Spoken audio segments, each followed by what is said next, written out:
Go camera. There we go. All right. We're here. Just looking at some analytics this morning. Oh yes, we're in the void area. I made a good amount of money off stream doing some sailing. I come all the way down here. Skip this one. Come all the way down here. Do some salvaging of the large salvages, and I just high elk a ton of rings basically and things of that nature. Whew. Just catching my breath. I was running, trying to get back to stream in time. Put the thing on and I didn't grab my coffee, and for some reason I wanted to adjust my plants because my the one that looks like elephant ears back there, I don't know if you guys can see it or not. Probably not really. Maybe if I go like this. Now you can kind of see it right above my head. That one I wanted in a different spot.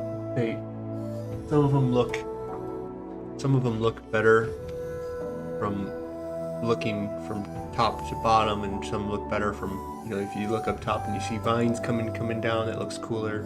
Whereas if you see like something that blocks the dirt as being better to be from a ground floor one, and all the heights of the shelves back there are different, and the ones that I wanted lower don't fit, so I might have to just repot them and treat them as like the ground. See, I have the one on the ground.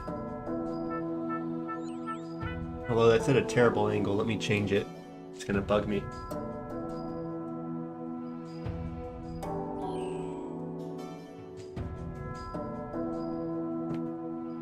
And I just moved back to Michigan not too long ago, and just got some plants to liven up the place a little bit.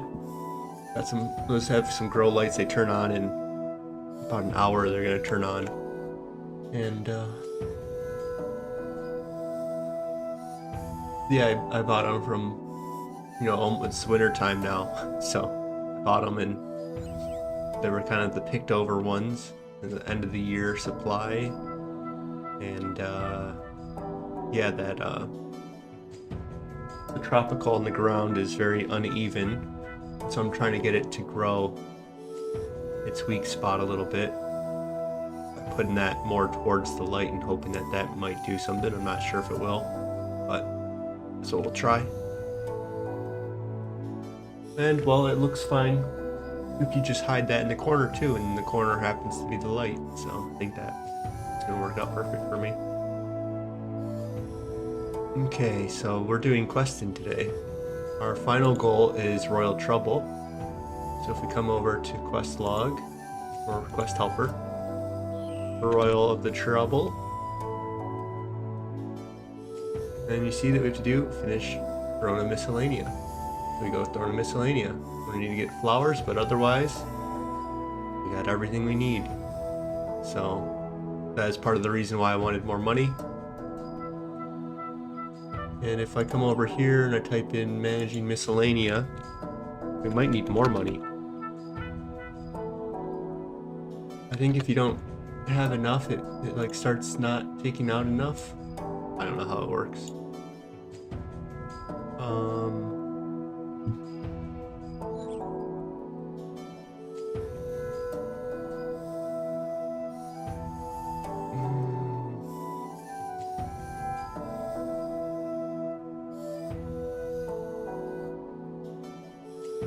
To get the most out, it's recommended to have these much.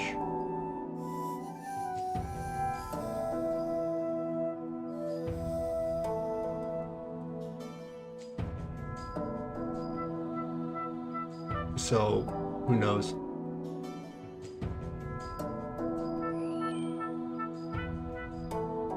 So yeah, so what it's saying here, I'll just, instead of just reading it in my head and understanding it, I'll explain it, is that it takes 10% of your coffers up to 70, but only, you know, maxed at 75 or maxed at 50.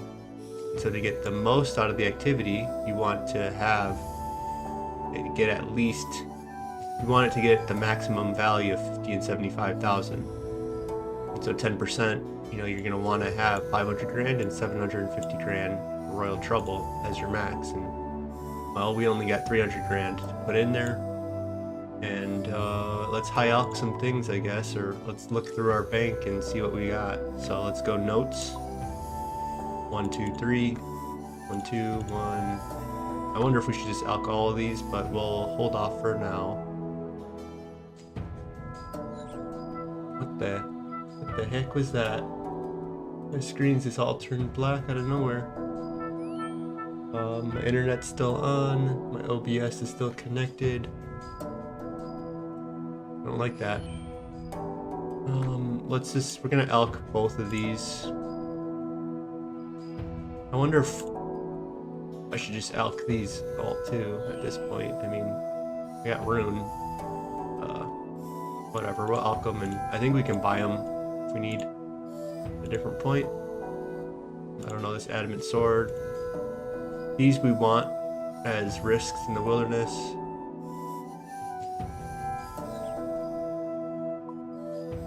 We got all of these diamond rings. I mean, do I need more than 15 of them? I don't know. And I guess I could, let's just go notes and then go all of them out. Let's put like 5 of them back, because we can always just go and salvage and get 20 more. It's whatever. I like my rings of emerald. Ugh. How much money are these? These are like 500 each. Elk's 540, and then elk is 750 basically.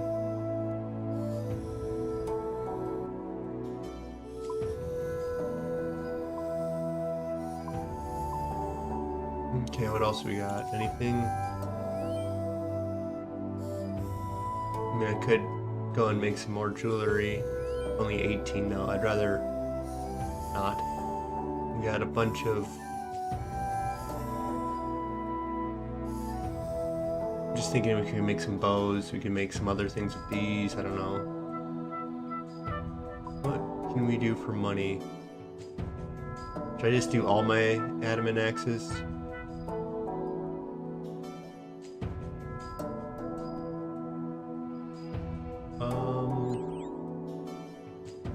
I don't... Does this even matter?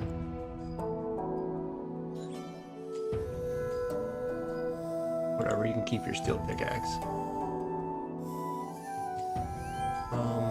Whatever. Well, I don't... What am I doing? I hate this type of stuff. I don't think I'm a collector by any means, but it just like gives me headaches having to go through stuff like this. Should I organize my bank and kept it out? Or I don't know. Some of this stuff might be clue scrolls is what I was thinking, and that's why I don't like doing this type of stuff. But we'll just elk all this stuff and we'll go buy it on the day that we need clue scrolls, because we'll have more money at that point, hopefully.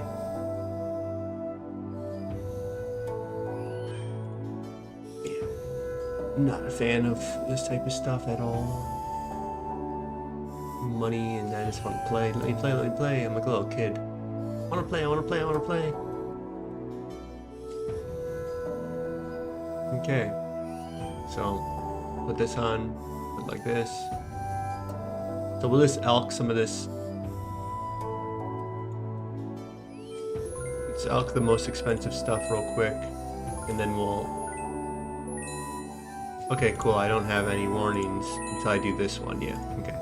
Proceed to cast high level elk. Proceed to cast high level elk. And yeah, look, I'm already 750, so that's the max you can get. So we want to get to 850, which we're almost there. Nice, nice, nice. Now we're at above 850, so we can max the amount that's in the store. And we can afford to pay for one more Revenant task. We already have one Revenant task in there. Okay. I don't know, let's just do the steel pickaxe. It might not even be worth the nature rune. But we'll just do it real quick. Okay. I want to get, okay, I think that's, I'm happy with that already. So let's keep these in our inventory. We're gonna put them up top because we're gonna alch them as we're going in the quest.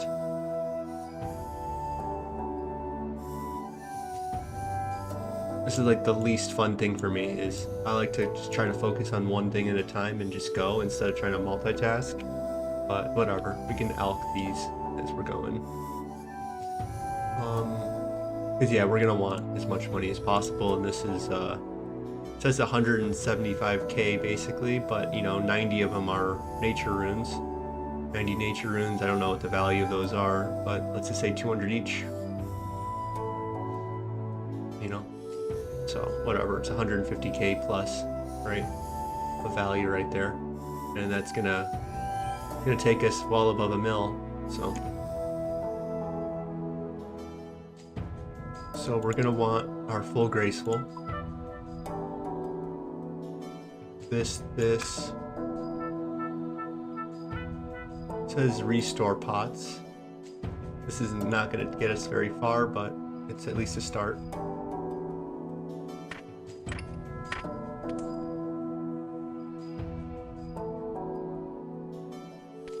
Okay, well, we don't really need runes, I guess.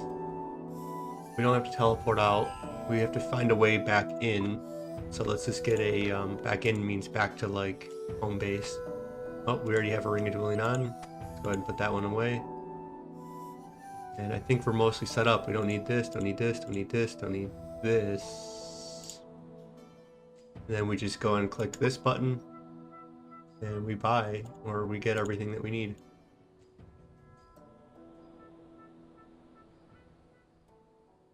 I don't know if we really need a harpoon or a lobster box, do we? I think we need an axe. Let's get our axe, and let's get a rake. Do we even have a rake? Probably not. We haven't gone farming yet.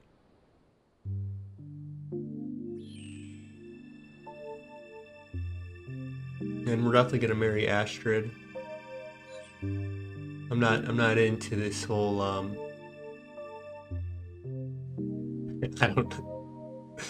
I just debate how I want to. I don't mind coming off in any direction, but like how do I want my, you know, what level my channel's at? You know, I'm not trying to be a provocative channel. I'm not trying to be. I think having some caution in your words is a good idea, especially as like a. So it's not that I'm, you know, afraid to say things. It's more of who I want this channel to be for, and you know what levels to not go to. And it's like, you know, if I want to make a dirty joke, it's like, okay, maybe not.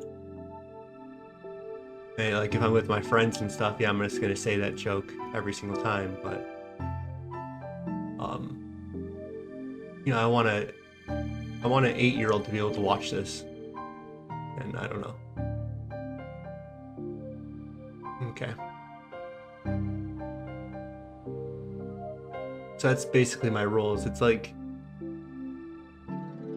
you know, my favorite stuff growing up, and still to this day, is a lot of stuff that kids could watch that adults love more than, you know, like, so I was a big Game of Thrones fan, but nowadays I'm like, it's not even that mature. Not as mature as it thinks it is, or I don't know how to phrase that better. I don't want to get into this topic, I guess. So it's just more of sometimes the things that are more acceptable for kids to watch are actually more mature than the graphic HBO type content that, like, The Boys and Game of Thrones and things of that nature.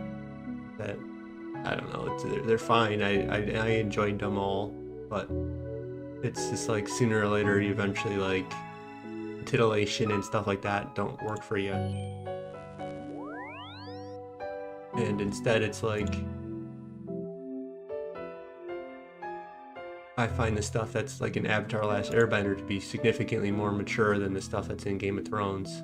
Not to say that there's not a lot of good moments in Game of Thrones that are very mature and thought-provoking, because there are, but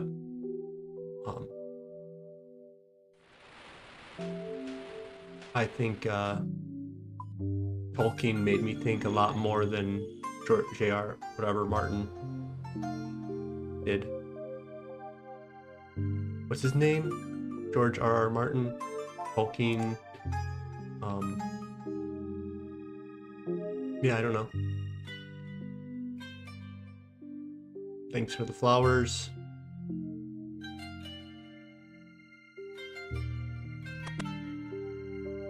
So yeah, if I want to make a joke about lesbians, it's kind of like, I don't know. I was gonna say, like, you know, because I have to go marry a woman, that as a man, I don't want my character to be like, you know.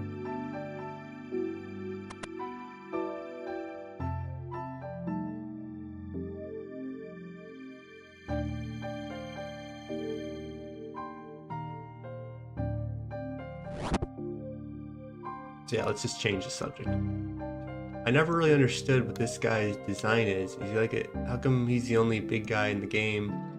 Like everyone else is not like that, and then he's... What's his outfit? He looks like a Yeti. Like, what is going on? What is this design? His hands look like they're going the wrong way. He's got 3 fingers.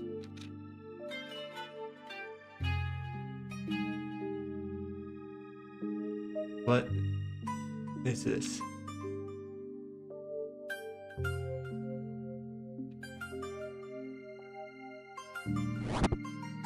But yeah, we're gonna go for Astrid because me myself, I'm a guy, so the idea of flirting with a guy just doesn't excite me. And either just flirting with this girl, but the idea of it is significantly less weird to me. And so I was gonna make a joke about girl-on-girl action.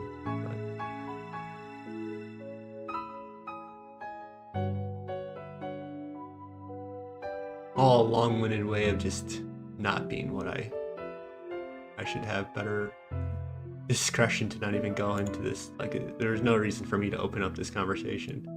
It was just dumb. But sometimes you gotta do dumb things in life. Here's some flowers. Oh, for me? Really? Yes. Thank you, they're lovely. Okay, now we're gonna go dancing. Wait. So yeah, we're getting our flirting on.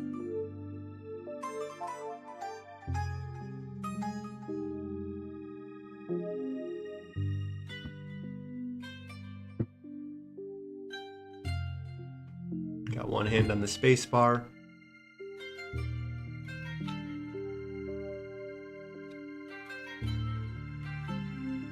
I wish I had a little trackpad. Might be cool to get one or something so I can play one-handed sometimes if there's like click button. That's really easy.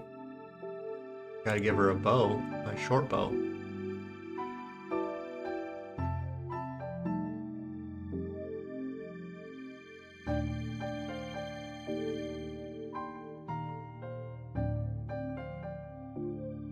Can I blow her a kiss already? Oh, she's a hunter.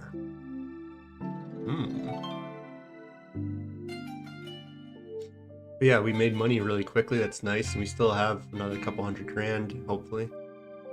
Blow a kiss. And my lady, you get a cheap gold ring. Didn't even get you a diamond ring. Just like that, my character in the game is getting more action than I am.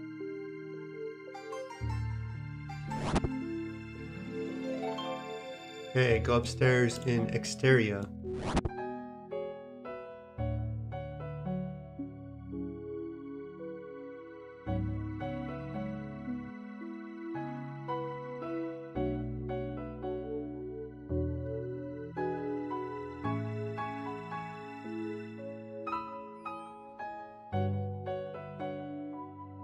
So yeah, I'm trying to, I guess on the fly, figure out what my level of content is.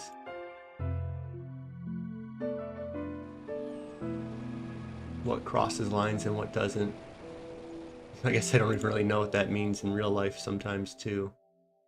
Of, you know, I'm not a big fan of treating kids. I like treating kids as kids, but they're more mature than you think, and they kind of know what is going on, and you don't have to make a big deal about everything.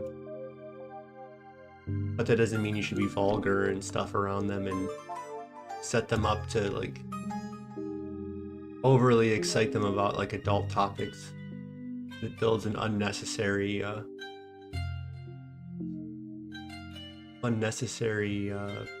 feelings towards these topics and such, and you know.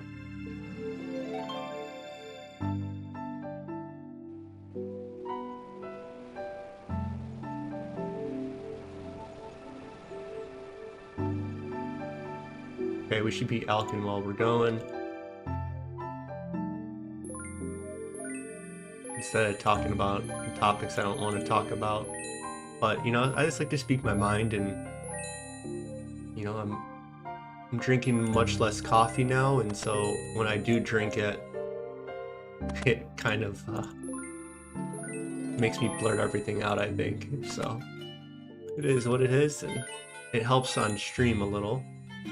That was the idea. It's like, okay, I'm only having coffee when I stream now, no other time, and that way I can get the mood enhancement from coffee, and then it also gives me the ability for my words just to spill out of my mouth. And I think that's good for streaming. It'll make at the very least, will make my streams more interesting to edit in the future. Just like, what is this guy on about when I'm not in my caffeinated mode? And I think that is exactly what I need. So, like, if it makes me smile, I mean, that's, you know, I think I'd rather watch someone enjoying themselves and laughing and having a good time when I'm consuming stuff, so why wouldn't I want to also do that? You know, I've been getting into, you know, trying to figure out what my style is, and I kind of had an image before I started, and well, I decided to actually look into that image a little bit more, and that image is Mr. Bob Ross. And you know, he watched a few, like 3 or 4 or 5, I don't know, episodes of his, and they're just amazing. And yeah, so that's why I might say happy little accidents a lot, and part of that inspiration's from him. So,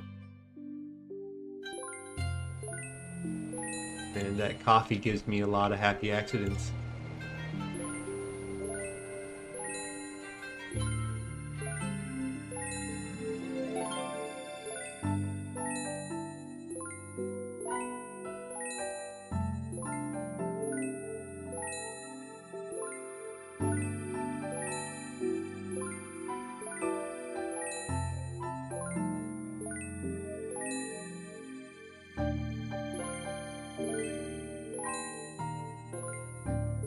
And so yeah, even him, when I watched some of his videos, he's like, he made some comments that made me double take. He's 99.99999% like nothing provocative, nothing like that. But just like he, you know, I don't know if the guy did LSD and stuff like that, but it seemed like some of his comments pointed towards LSD and mushrooms and stuff like that, without directly saying it. And you know, just about him, you know, talking to trees and stuff like that. And you know, maybe I'm overreading what he had said, but just like, you know, things like that where he wasn't 100% like this TV personality that, you know, like, I don't think he was a TV personality at all. I think he just was I don't know. So it kind of those moments made me laugh though a lot, of like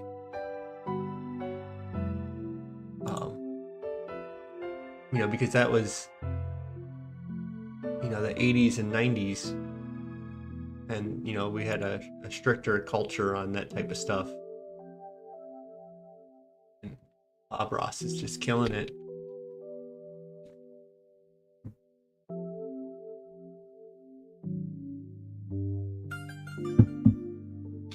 I wonder if it's quicker to use the fairy ring to get back, but we're gonna go through our energy pot right now.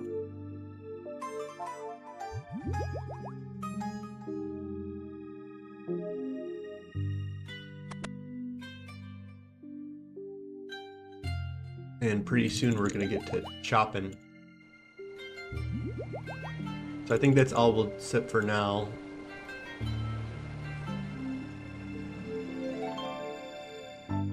Yeah, because hypothetically we could just use our ring of dueling, go to the fountain, get our run energy 100%, and then teleport back every single time that we go back all the way over there if we wanted to.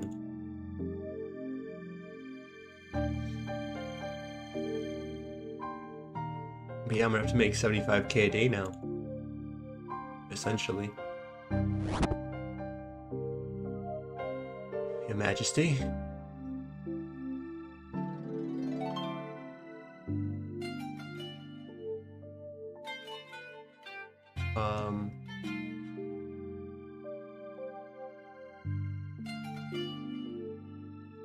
Okay. Like, didn't I just make the princess the person?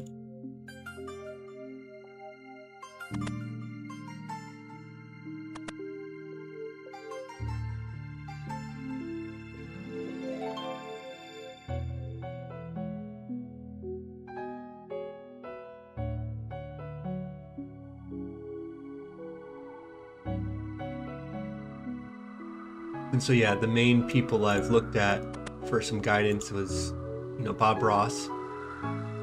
And then I also started watching some Robin Williams. And yeah, he's not afraid to say provocative things, so. And I think most people see him as a lot of different things, but, you know, when he got older, I think people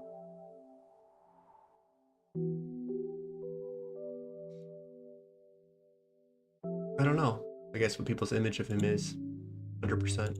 And then if you watched his stuff, if it was going to be family friendly or not, I don't know. So yeah, I want my stuff to be family friendly, but I'm naturally just usually will go beyond that. That's just who I am, I guess. I don't know. We all have dirty little minds, I guess. Okay, so get 75%. We don't have a rake, so I guess we're just going to be chopping these maples. And I guess I didn't have to use my run energy pot, but whatever.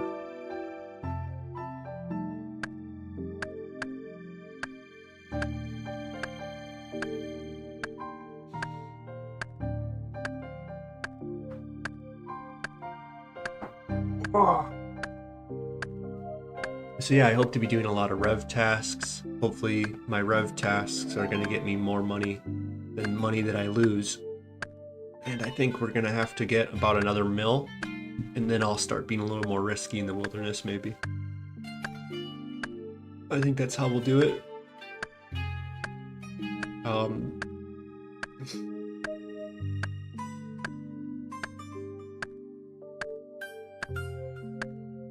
I want to get to 70s in Hunter and Fletching so I can get the crossbow that's going to make the Revenant Cave significantly more profitable.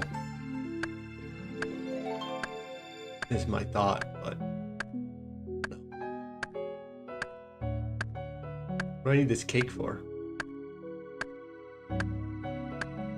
A cake, if courting brand. Oh, he wanted a cake. How cute.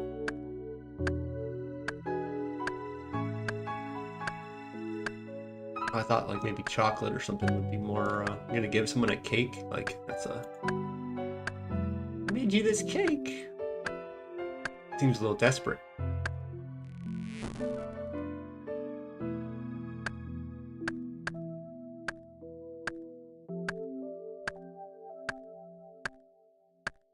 We'll probably just go to exactly 75% support because our run energy is going to be gone, and then we'll probably come back and do a little bit more.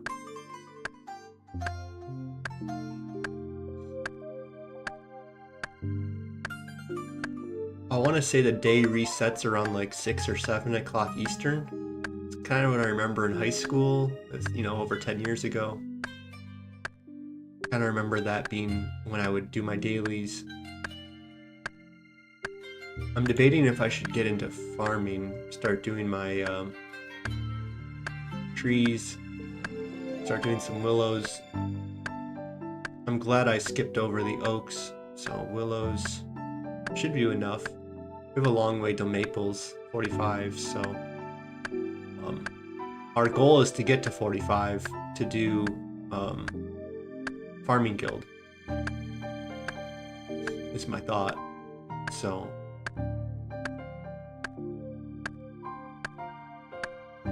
I don't really want to do a lot of farming runs on this account. So my goal is just to get to 45. I'd like to get Spories though. Spories are 65, I think. Where's special? Farming. We're at other, and then here's special. There we go. Spories are 65. Am I high enough level to even fight them? What kind of food do I need to use? What type of... These might not be that easy of fights. I guess I just wear full proselyte and a shield. I have rune armor though. I do rune armor, protect from magic, and I imagine I can't kill them without some extra prayer pots. I don't really have prayer pots, so I guess 65 farming. Of course, we're not going to go for it right away, but you know, so I think 65 farming comes once we get to, what was I going to say? 65 farming coincides with,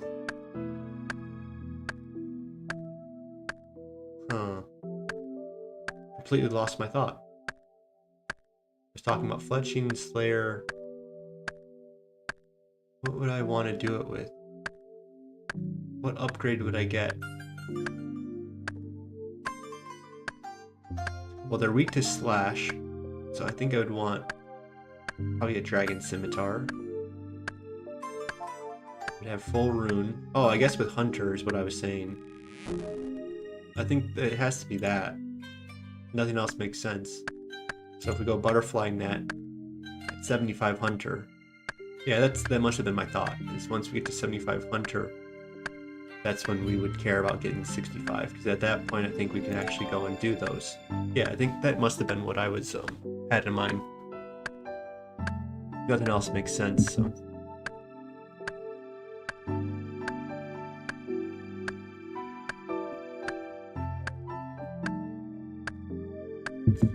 So yeah, after Royal Trouble, I think I really don't like the farming quest, but maybe it's not that big of a deal. It probably isn't. I'm just a simple man. I like to do simple things sometimes. So we have the Enlightened Journey. Okay, all we have to do is go talk to King Vargas once we get to 75, so we can get rid of this.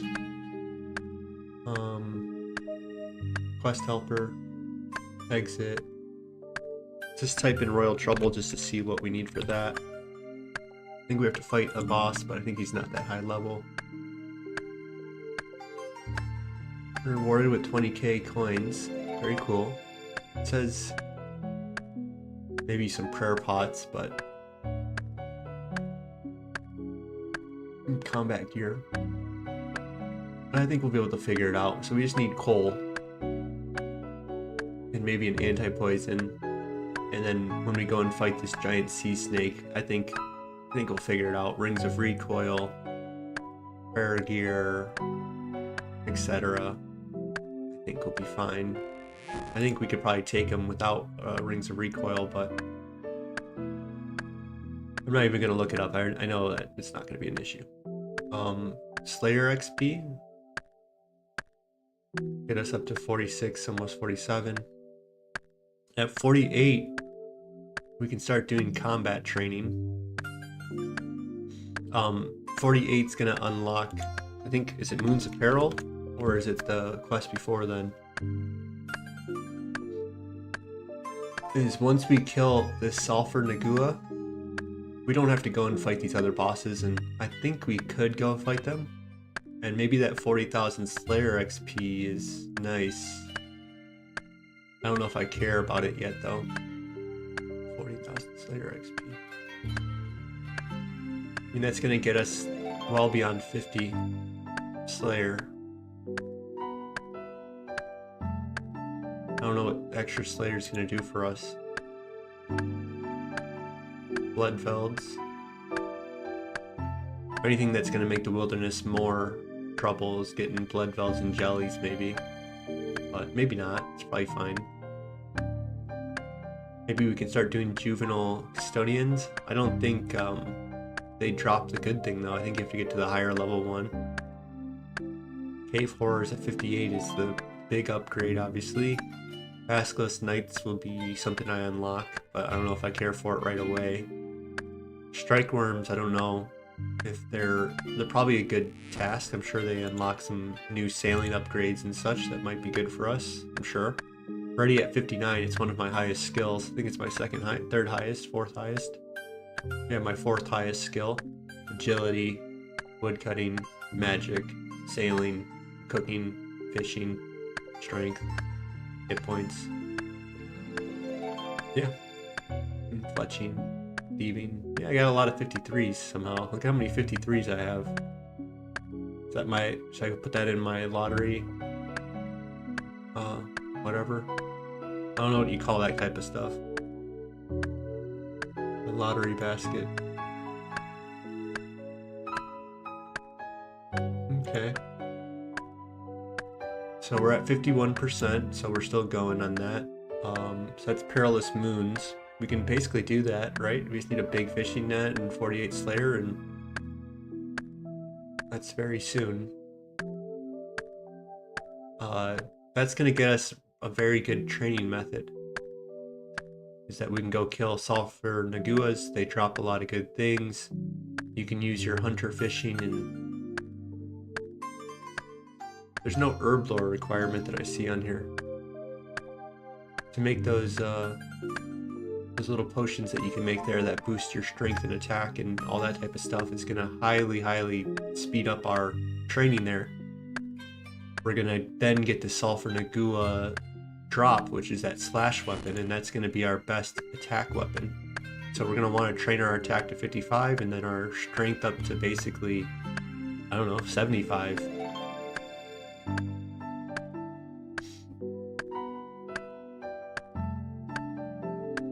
And, you know, eventually we'll get to 60, 65, whatever attack as we need it.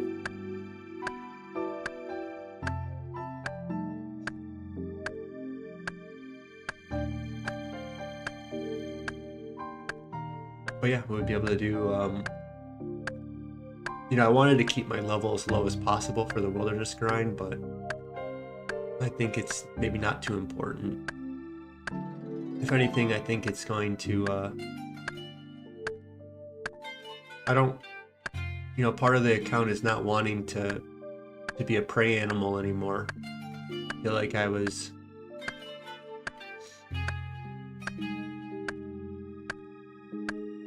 there was a, yeah, I don't know. I don't know if I should delve into that topic or not, but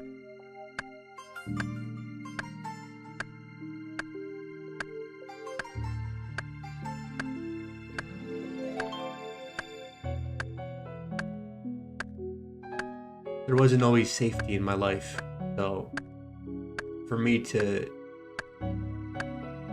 you know, so I've been through many journeys, I guess, and So I have felt like a prey animal where threat of violence was present. And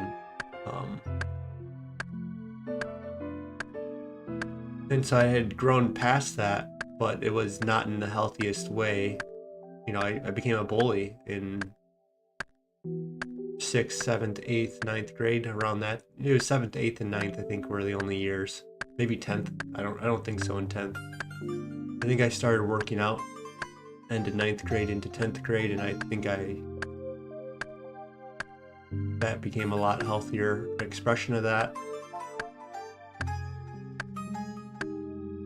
And I kind of established my masculine presence to a certain extent, that I didn't feel threatened anymore or whatever. And I think that's where the bullying might have came from, was not wanting to get bullied myself, because I had felt that I got bullied at a young age. So, and those were, I'm not looking for sympathy for what I'm about to say, but like,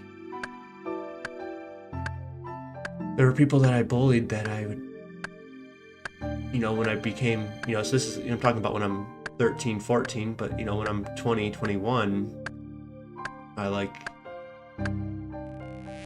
just like the amount of regret and the amount of just, I don't think I did anything major, and I'm even friends or adjacent friends. Like, if we see each other, we're like, hey, what's up, man? And like, nothing but love is between us. But yeah, people that looked for my validation too much, I kind of, I think I often bullied, I guess, of like, anyone trying to get too close to me or whatever. I kind of, like, what do you want from me? And so, I don't know, it kind of expressed itself as like this bullying. And women too, not in sense of bullying them, but being off-put by it, I guess. People trying to get too close. So I think that would become what you would say is like avoidant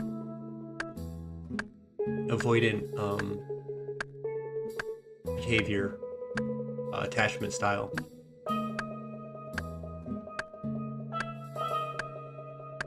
And then at some point that avoidant behavior like just went away, I think. I mean, it's not completely away, but primarily I think I have all three attachment styles very strongly in me at different points, and different interactions lead to different results within me. Like, I think I'm mostly securely attached, but it's with people that I trust. So there's like a little bit of a line there. And so I guess as I'm getting to know people, it can be kind of anxious attachment. And then before I know them, it's kind of avoidant attachment is how I maybe describe it as. So like, yeah, I think that's a fairly accurate way of saying it. I think most people are maybe like that, but before I get to know someone, I can be very avoidant. But I'm also one of the most welcoming people that I know. So it's tough to say. Like, that's why I don't like categories sometimes of like, oh, I'm this, oh, I'm that. And it's like, depends on the situation, the time, and the moment. So we're at 75. Let's go and run up and finish this quest and go start Royal Trouble. We'll go grab our coal. And then when we're running through back and forth, back and forth, back and forth, maybe there'll be a good moment for us. So let's go Royal Trouble, turn her on. So yeah, that's my, I guess, this feeling of being unsafe led to me trying to dominate space as a teenager, and I led to bullying. So I learned that, but then I didn't want to do that, and I came to regret it. And so I can kind of be very passive nowadays because I don't really know how to take my space without taking other people's space. And So yeah, that's one of my difficulties, I guess, in life is how to command. I know how to command respect, but it's just like, it's a lot easier for me to do. I think I'm supposed to talk to the king. Okay, you're awarded 1 quest point and management of miscellanea. So let's go ahead and talk to him. How's the kingdom faring? Blah, blah, blah. Okay. So, oh, they gave us 10k. Very nice. So we'll deposit, so 740 plus 75 is 815. That's what we want to put in for 1 day. 815k. But then we want to put maybe another 75, so 880. Let's go 880.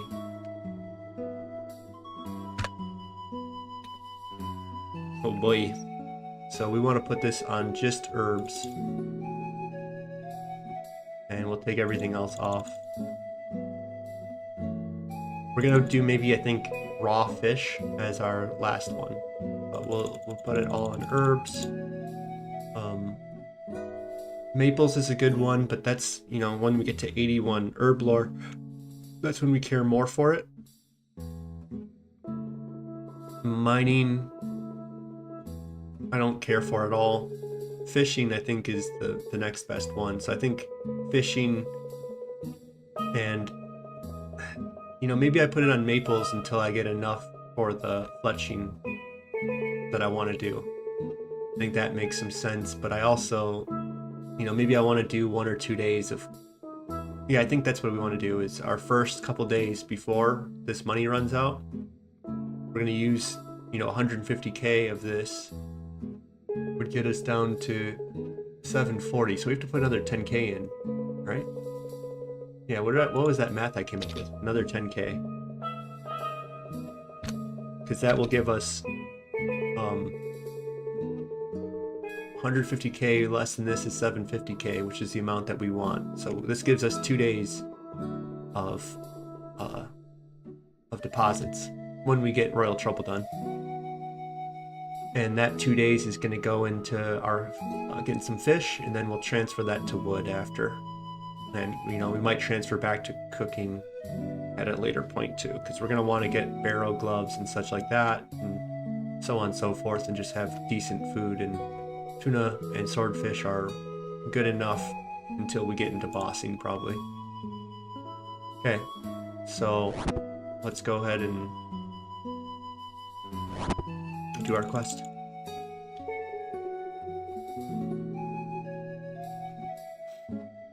Okay. Yeah, so that's been my transformation of, you know,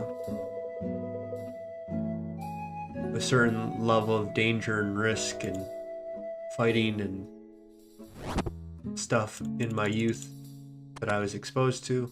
A certain level of bullying I was exposed to after that. And when I came into my more adult physical body, I came to realize that I was no longer that small, and, you know, I repeated what had been done to me to a certain extent. Of, I don't know, I just kind of made it up on the fly and figured it out as I went, of like, how do I share space with boys my age? And, well, it turned into a lot of domination, I guess. And I, you know, came to regret it, but it was what it was, you know.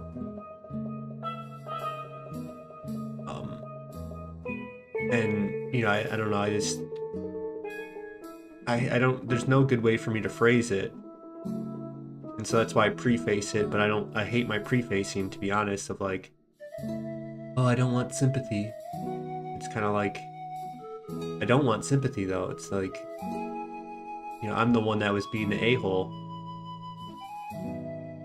or being the bully, so it's just like, you know, but I also want to express my feelings about that, of like, yeah, I was bully, and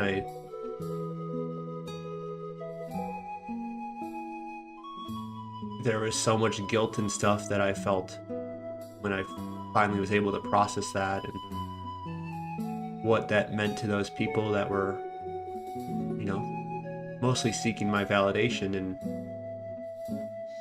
my strength, probably a lot of them, of like, a lot of people had seeked my, I don't understand how I came to be this person that everyone came to seek approval from, but it happened quite a bit in different domains, and I don't know. It didn't make sense to me as a kid. It didn't make sense to me now, maybe. I kind of get it. Like, I was big, strong, and opinionated, and no one challenged me because, you know, those that did challenge me, like, you know, my freshman year I got challenged by seniors and stuff, and I didn't really get into a fight with them or anything, but I held my own against them, and you know, we got into some wrestling and stuff in the locker room, and some of the older people, so like, I guess I just had a certain presence that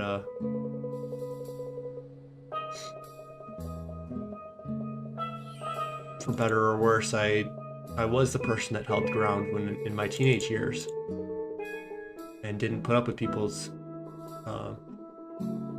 trying to command me and tell me what to do.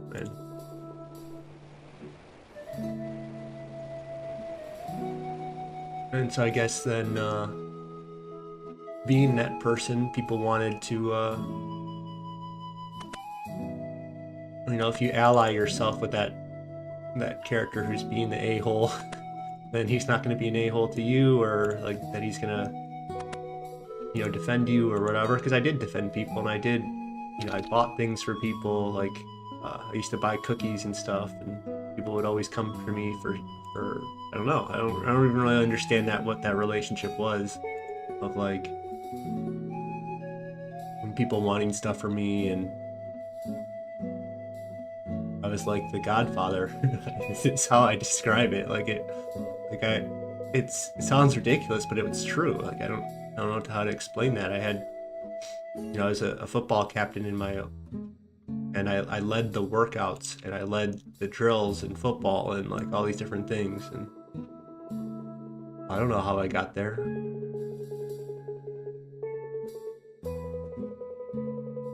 But okay, what are we trying to do? Now's a good point to get your combat gear, blah blah blah blah. I don't see anything over here that it's pointing at.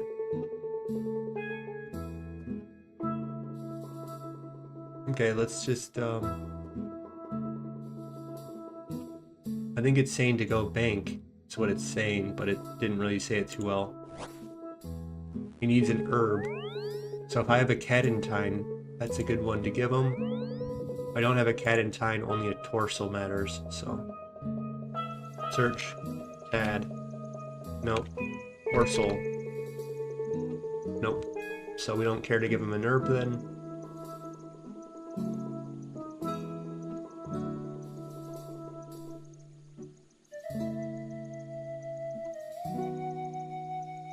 So yeah, it says to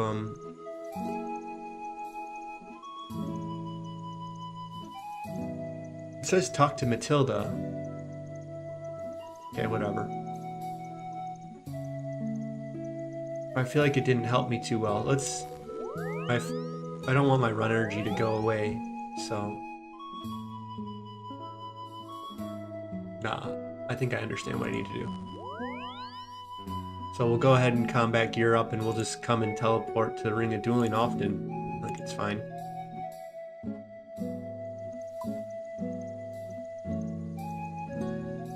So we'll get another Ring of Dueling. We don't need this cake. We probably don't need all this stuff. We do need our axe still. And then we just want to wear our combat gear, basically, right? So we'll just wear Rune. I think it's just going to be easier. Looks like our inventory setup kind of got messed up, but I think it's fine. Just bring all three of them, it doesn't matter.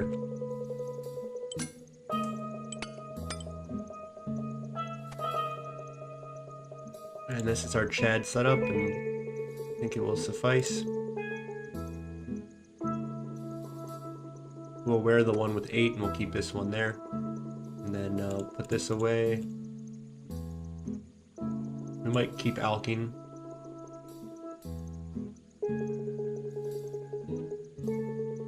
don't think we need that much food. I think, honestly, our tuna and salmon would suffice here.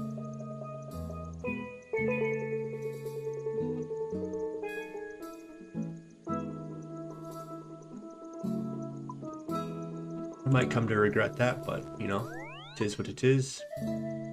I think salmon out heals, so we'll bring salmon. I wonder if I should bring my snowy nights, but I think it's gonna be fine. We need an anti-poison.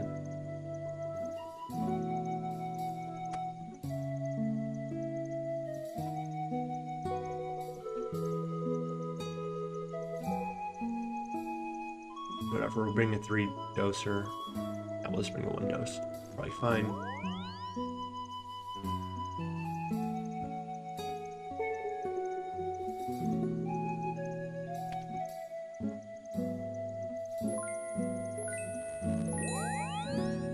Try to get some elks in while we're gone.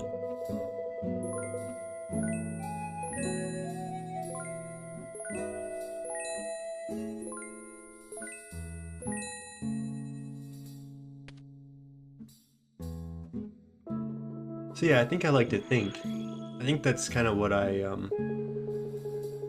like to observe, I like to think. So if I'm always like alking doing all these little multitasking stuff, it kind of takes away from, you know, because now I'm speaking, and so if I'm, you know, speaking on stream and I'm multitasking, it's hard for me to do 4 things at once.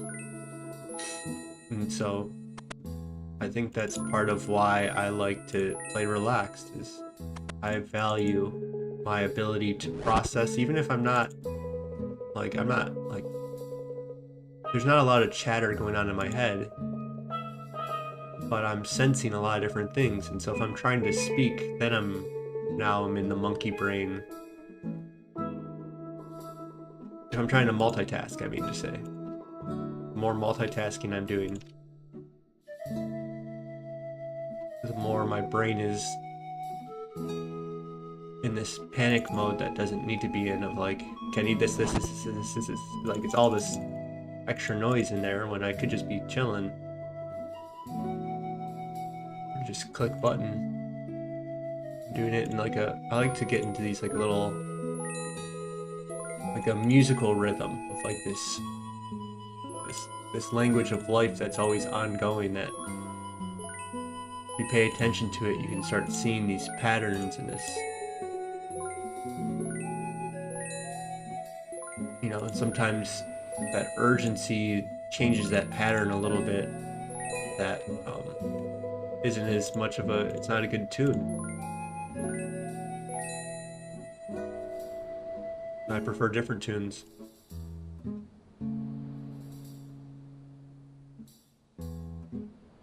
So we'll teleport out now, get our run energy back, and then we'll go and we used the wrong ring.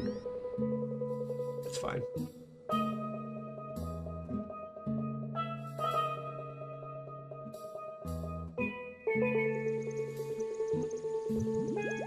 But yeah, I'm finding that if I'm high alking in between tasks, that I'm gonna be performing worse. So I'd rather just high alk off stream, basically, and I think I've made enough money to maybe it doesn't matter anymore.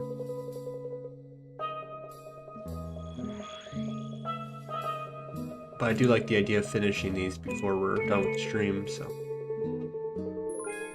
I'm gonna contradict myself, because I think you can do multiple things in life, of like,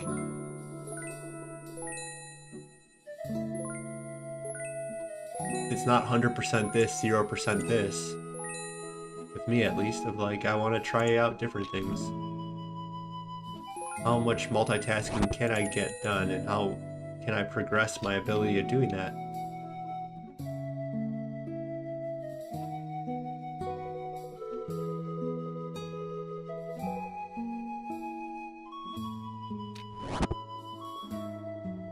So I don't have the inventory space, it seems.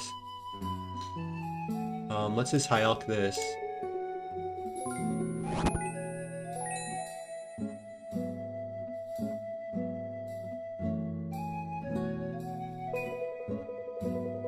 There you go.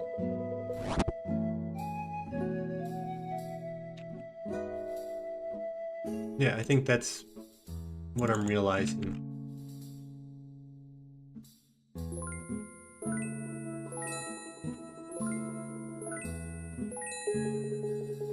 Is that I don't like to do, I guess. I like to process, is what I would call it. And so if I'm constantly clicking buttons and putting my concentration towards 3 or 4 different things, I kind of lose track of myself, I feel. And I'm in this constant progression. There's just this certain energy when I watch people that are compulsed to do. They're just constantly doing and not thinking, and it's like, I don't know, it's that, like, they don't even know what they're doing anymore. They're just in this, they're stuck in this pattern of progression. And, you know, I think I can get into that too, and that's why I don't like that state.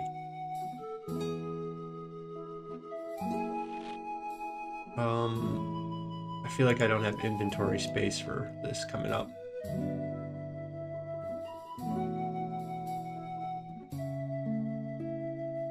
Okay, hopefully I can use up my coal pretty early.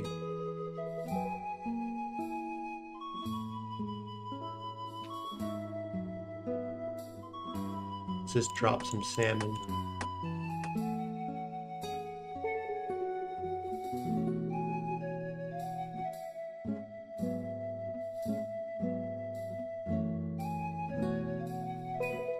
What did it say? Okay. I don't know what that was saying, but looks like it figured itself out.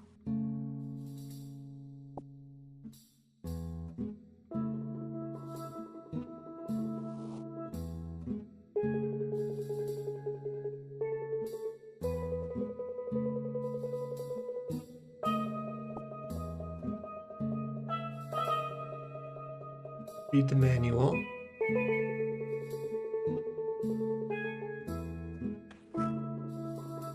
And then put 4 coal in. Or all 5 of them, but only 4 more left because I already put 1 in.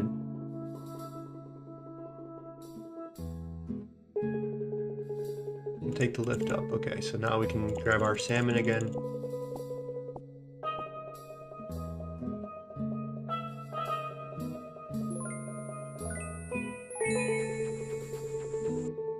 But yeah, I don't know, I don't think you should be doing that much. I think you should be, you know, it depends on what you want in life, I guess, of, you know, what that urgency is and if it matches what your needs. You know, each situation is going to demand something a little bit different. That sometimes there is urgency, and sometimes you do need to build dams and stuff. And so I guess what I'm thinking about is like beaver dams. Like, beavers are known to keep building dams no matter what. It's like a compulsion. And I feel like there's a lot of compulsion to keep progressing in life, and I like the word growth better than progress, and I like the word evolution better than growth. I like all 3 of them to a certain extent, but I think too much progress is not. That just, like, it assumes that life just goes up. And evolution is, you know, adaptability, so that's why I prefer that word. And growth is, you know, implies that you get the nutrients and gets, you know, you have to healthily grow. You know, if you grow too quickly if you maximize the progress of a plant, you put it out into different, you put it out into the sun and it's been in the shade, it's not going to adapt very well. You put it If it was in a greenhouse, because I've grew a lot of plants in my life, and we used to buy from suppliers and stuff. And yeah, some plants would come out and get destroyed in the wind. But if they could survive for a couple days before a lot of wind, when the wind did come, they were better.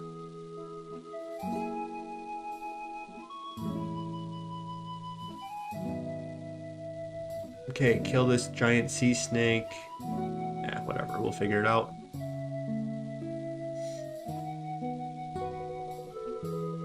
I think it'll be fine. We can teleport out if we don't have enough supplies, and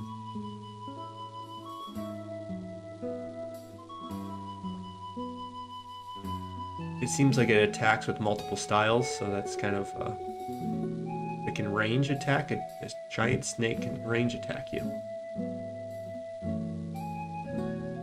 Well, I hope it only uses melee up close, but we have rings of recoil, we have food, we have damage. It's a low-level monster, I'm pretty sure. 149 is probably not that bad.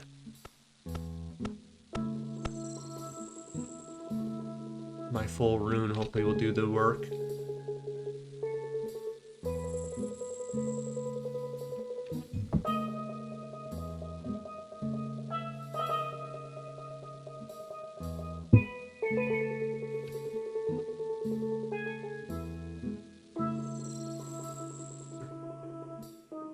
Hello there. Don't bother me, sorry. Said don't bother me, I'm being a rock at the moment. You can't be a rock, I heard you talking to people earlier.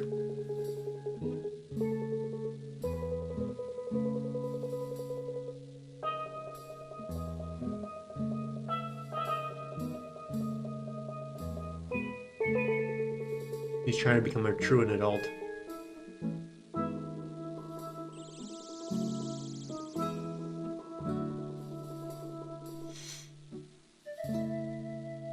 The Regent of Miscellanea.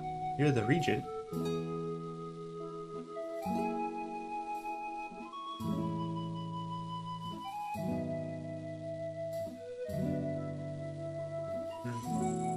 Let's have to go fight this sea snake. I think they kind of captured it somehow. Who knows? Can poison you. Okay, let's hope that these guys aren't too aggressive. No. Okay. I think this should do. Maybe.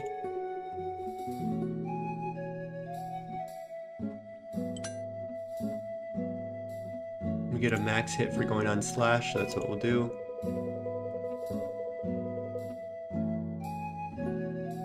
Let's wait till we have at least 5 run energy, maybe.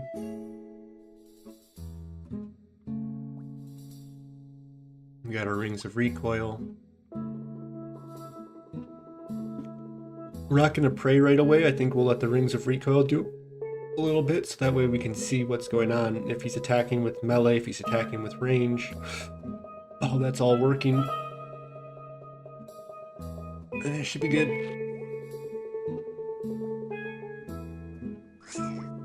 So there's the poison. Got 100 health. He's not doing damage to us. We're doing damage to him. There's a 9-hitter.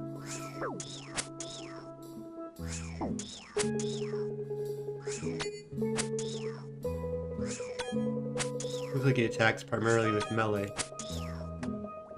Oops. Let's go ahead and set this to reset so that we actually attack and eat. That would have been bad. Looks like we barely have to eat.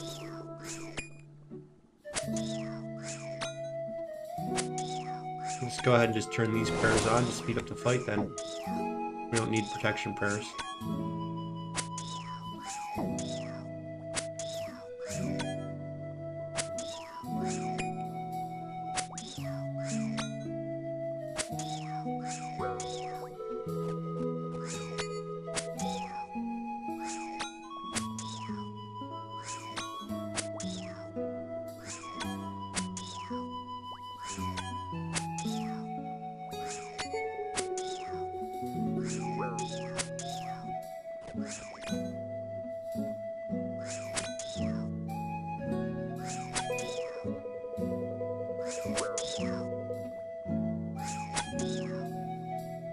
I should probably turn that plugin off for my prayer being low.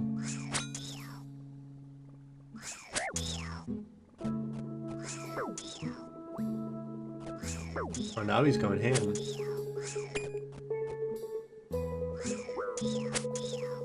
Oh yeah, he's almost done.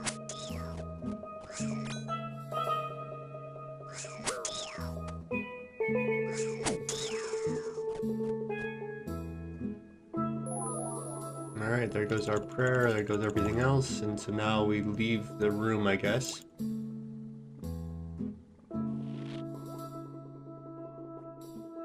I was gonna teleport out maybe, but it looks like they set you up for success here.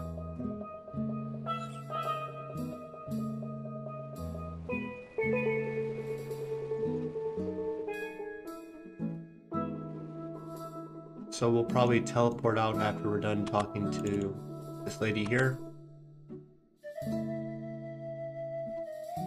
Get rid of our heavy box that's 0.01 pounds.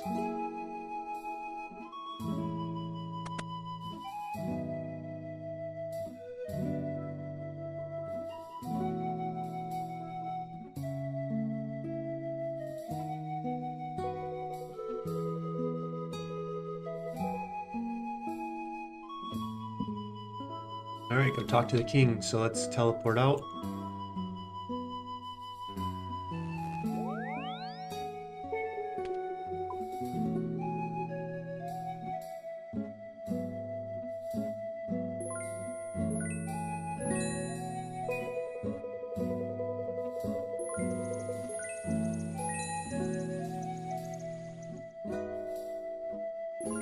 Okay, let's get our graceful back.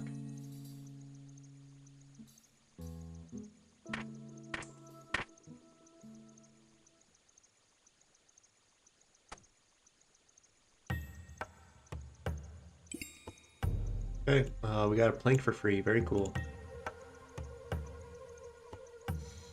Okay, so yeah, let's go back to Extedia.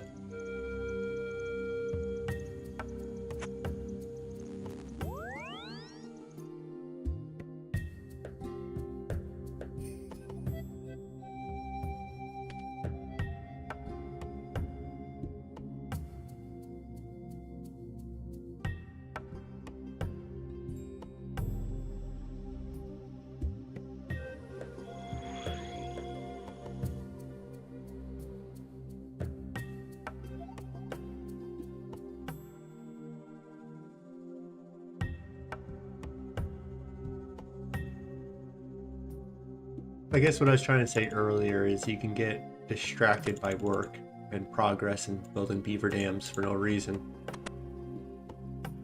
But that's not to say that I'm the model of what that healthy level is, because I could do a better job at maintaining my own stuff. You know, doing the dishes on time, keeping my house and car and everything clean and stuff like that. And I feel like if I was a beaver, just constantly worried about everything and constantly working towards improving things, that, you know, maybe that put me in a better spot.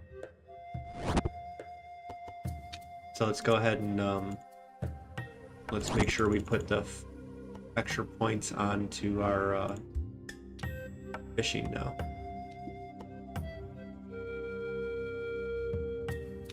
So now we'll go and put we got all this. So the first quest gives us a full bar, and then the second quest is going to give us half a bar. So then we can put it on some new things. These ones over here on this island, those being teak and mahogany, and those being farming. So I think teak does make some sense, but we're probably not going to do that. Maybe at some point we'll switch over and do teak. We want to push our levels a little higher.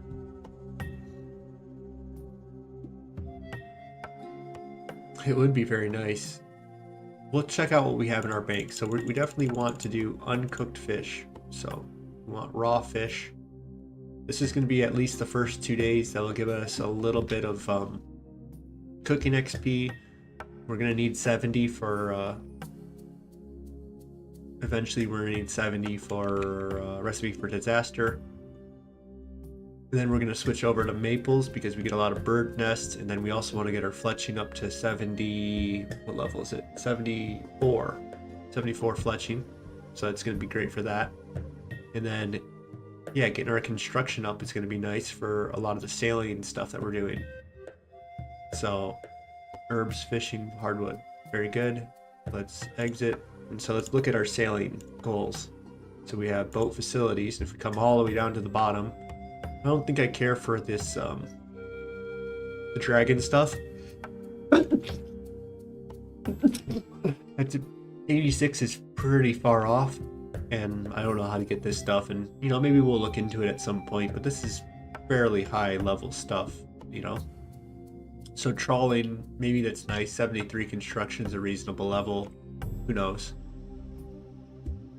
But I like the idea of around 70. So this ironwood at 77 construction, that's something that we might miss out on unless we boost some way. And maybe there's an easy way to boost, and who knows, but it's, you know, we got a while off until we're there, but that's a goal that maybe we look into. Eternal Brazier, I don't know, this stuff might be nice. This is definitely going to be nice. But what I'm trying to say is that this is the main thing that we're going to want to get, is this rude salvaging hook at 66 construction. And I don't think that's terribly difficult to get to.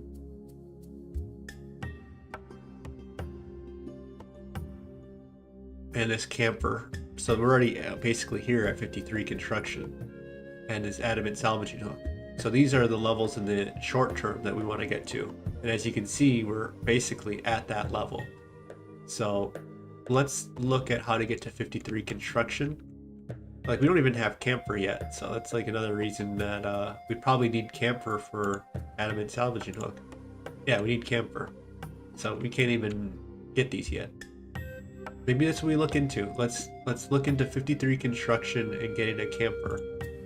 So what we want to do, I think, is Tortugan, right? Tortugan. We didn't have the Slayer level before, so that's why we stopped doing that. And yeah, we still need 51 Slayer, so 45 Hunter. I think the Great Conch gets you the camphor. Could be mistaken, but we look here.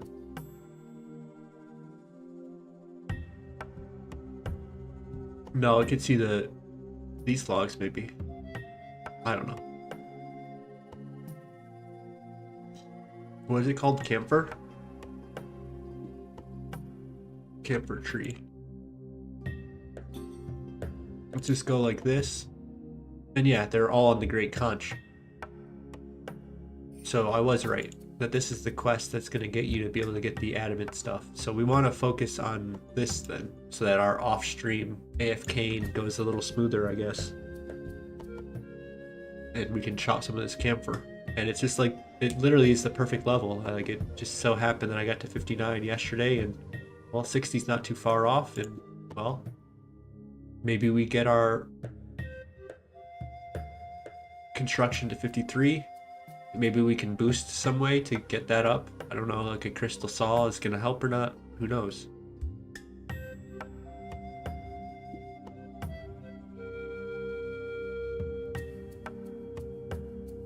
So you get camphor logs, and then you can get...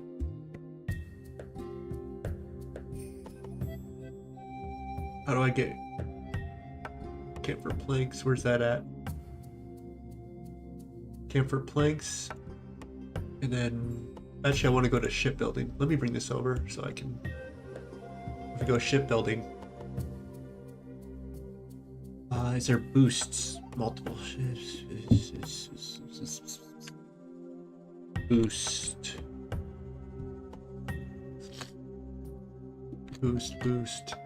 Boost. This is all about like speed and stuff. Okay, what about construction? Okay, let's just read. with an appropriate sailing and construction level. I think you can boost to do these. Let's just go to construction then.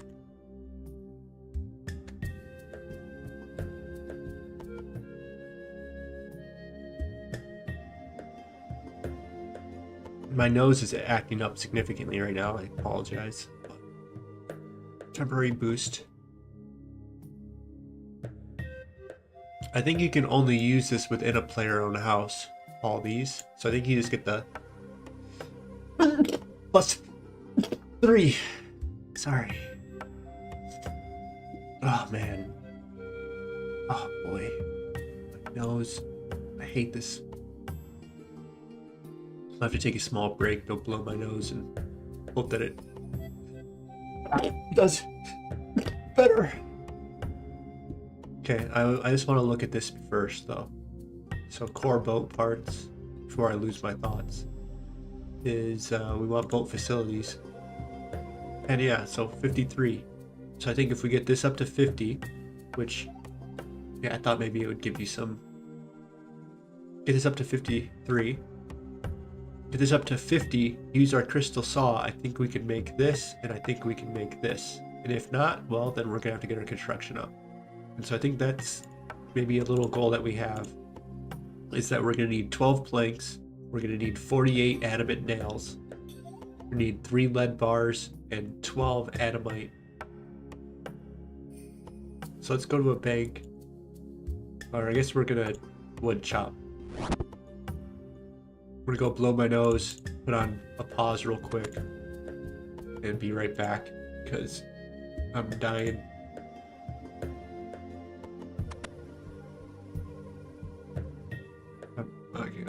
Good thing you can't really see too detailed, but slowly dying. What if I just turn my mic off instead? I think that's a way of doing this, is to turn my camera off. Like I can still speak. You guys can see me. My guy's chopping wood and playing. I'll be right back though.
Okay, I'm kind of back. I have to go grab something real quick. Figured I have my earphones in so I can hear my guy stop wood chopping. I'll be right back.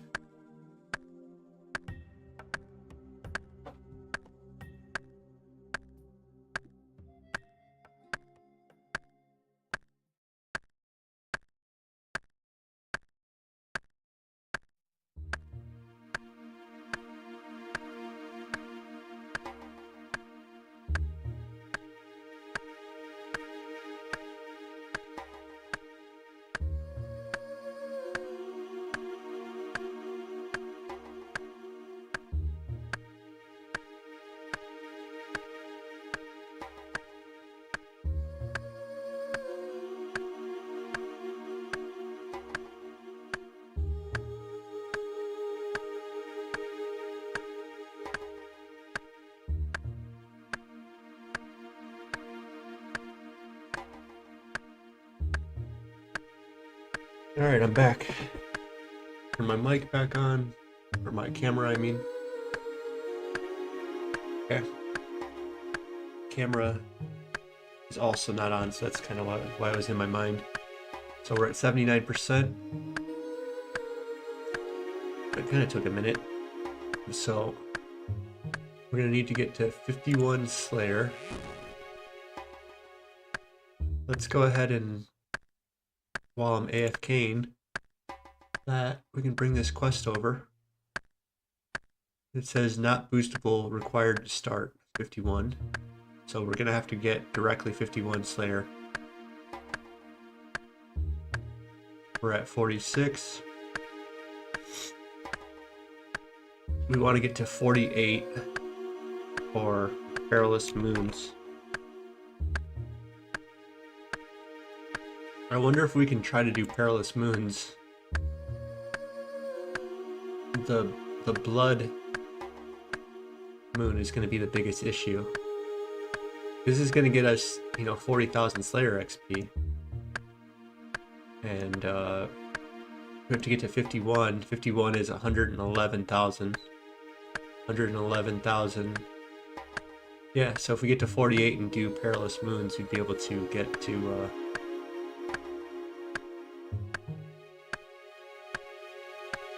the appropriate level. I don't know if 40 defense is going to cut it, but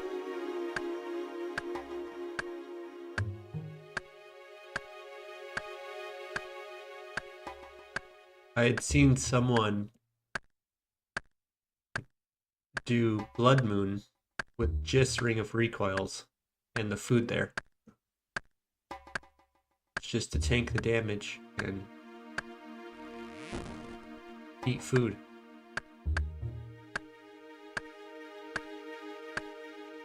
Because if you're attacking them, apparently yeah,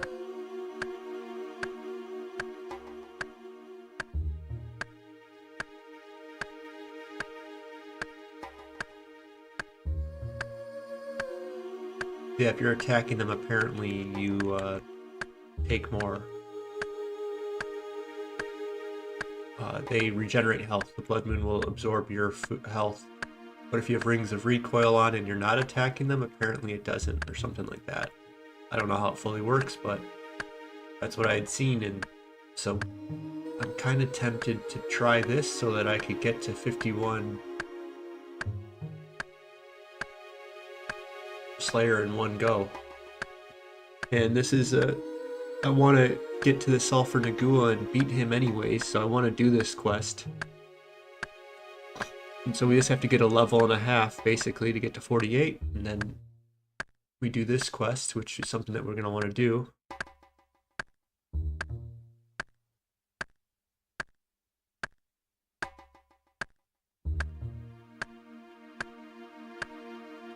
We have Rings of Recoil, we have 54 health, we have all this food apparently in this.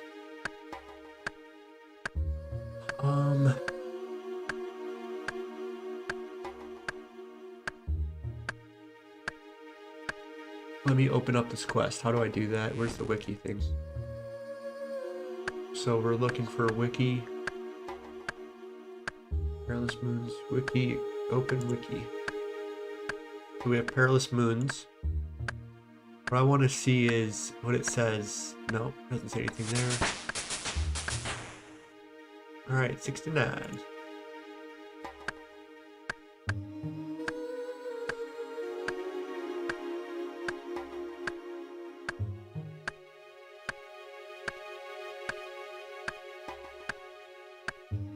So let's go here.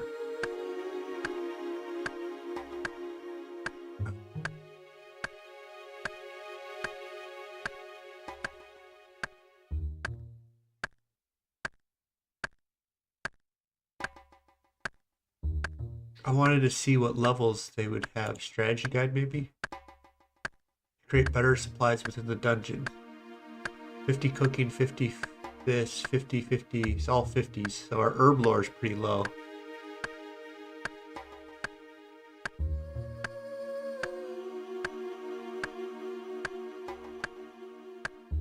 I don't think we need to catch moonlight moths. I don't think that's right.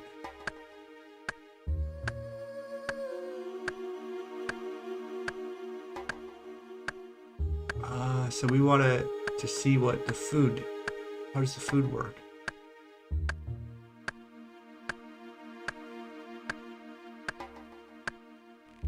Boss mechanics, standard attacks, this is all farming. Okay, so here's the farming route, so we'll look at that in a second. So our farming route, Moonlight Grub to create the Moonlight Potion. So that's what we want to look at, is this Moonlight Potion. And then we want to look at our 65, over 65 hours greater than your fishing is skipped.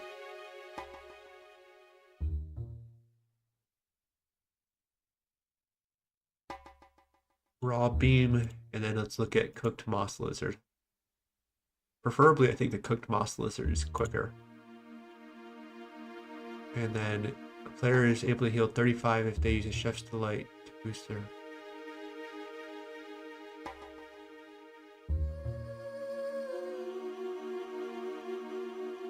The amount of hit points restored is 1/3 of the player's cooking level or half of their hunter level, whichever heals less, rounded down.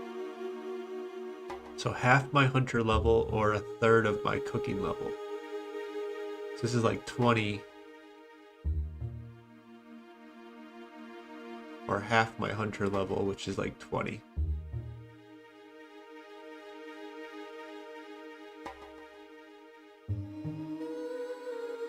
And then our raw beam turns into cooked beam, probably.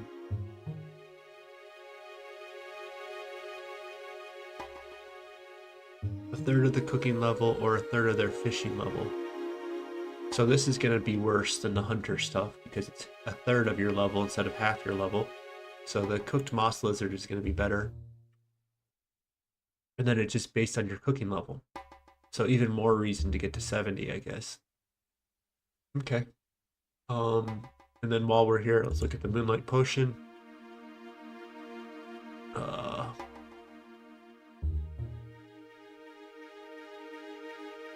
Okay, there's a formula down here, but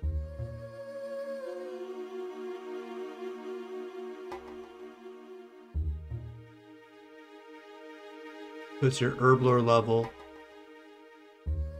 You have to get to 45 for attack, 55 for strength, and then 70 for the best defense.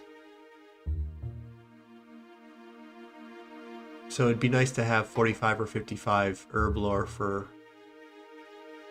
a significant improvement in attack level. And then our prayer is always based on your herb lore level. So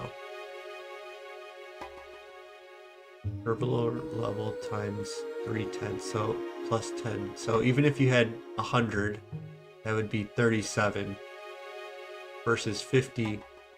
50 would be what, 5 times 15, 22. Yeah, higher levels, obviously the better it's going to be. So we're going to want some herb lore before we do the main stuff, but I think you can it's probably good enough. It is good enough, I know that actually. So it's good enough for our goals. When we actually go and do the actual fighting and stuff, what's going to matter more is obviously your attack and strength level being boosted, which would be 45 or 55 herb lore. And so we really don't care until 55. And well, 55 is a little further away.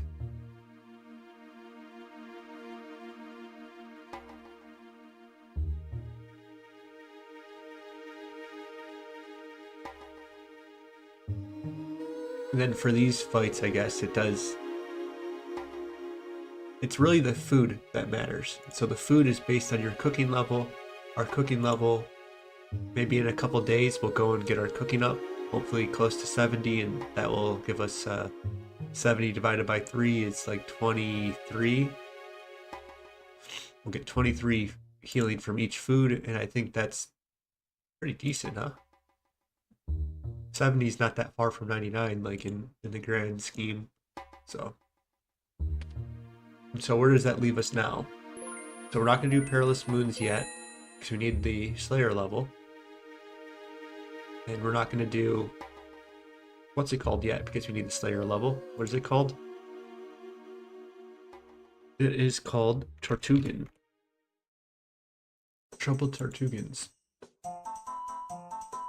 We need 51 and 45. So I think we go for 45 Hunter right now, because we're pretty close to that. Higher Hunter is going to help with the Perilous Moon thing anyways, I think. Get more from the Moss Lizards. Raw Moss Lizard.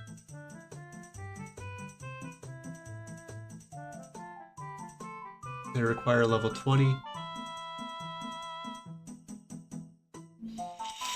I don't know. It doesn't say anything about needing higher level or not, but I'm sure a higher level might help. And I think it'll be good enough. But I do know, oh, it's for the cooking rate, right? So 70, 23. So we have to get this up to at least 46 so that it's not minimized compared to 70 cooking. So this has to be above 46, basically.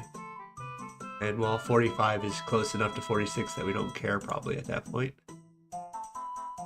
So let's go ahead and teleport out. We're going to go and do our little bit of Hunter, and I think we're going to go and do these little box trap guys. And I think we can elk while we do that, so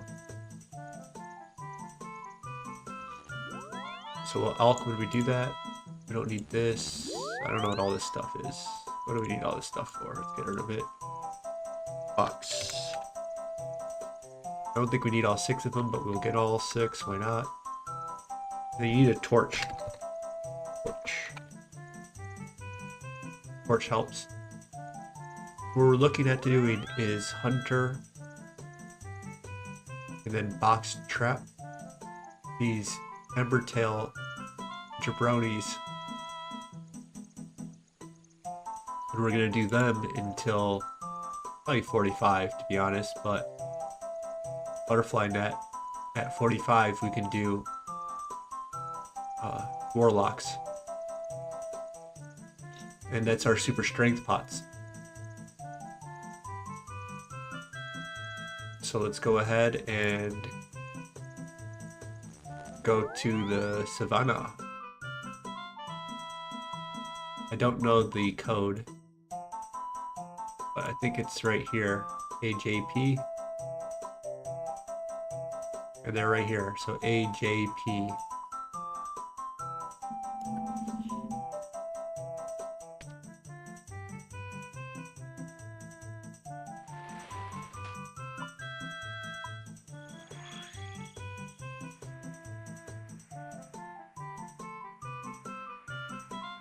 So here's my boys. I don't know how many of these. I think I'm going to put 2 of them down. Let's go ahead and tag all. Help me see where they're at. Seems like this is maybe a good spot.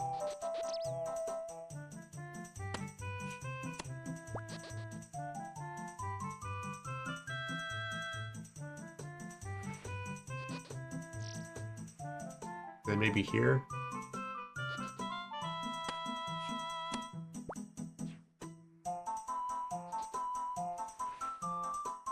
And then we can go reset.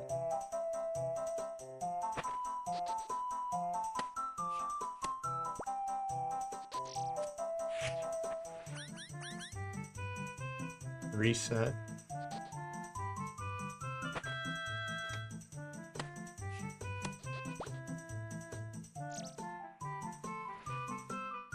And then we just turn on our high elk.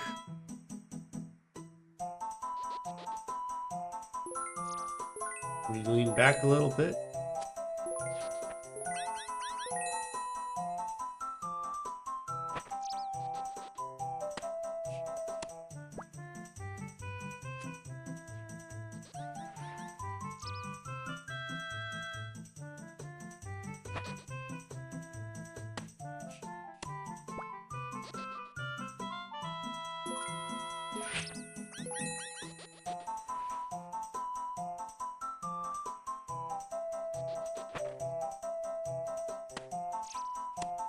I'm not sure how much better the torch does, but it gets rid of your scent, so it's probably helpful. It doubles your clicks, but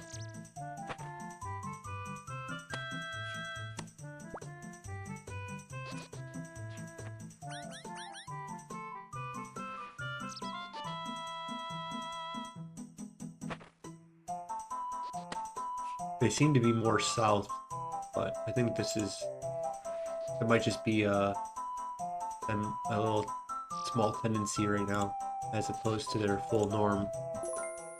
That right here is probably better, right here and here. I don't think we can put a third one down, so let's try. Oh, okay. Maybe I got a higher level, so let's dismantle this one. Let's put it right here, maybe. Right here. Like this spot, sure. It feels like now they're up top, so...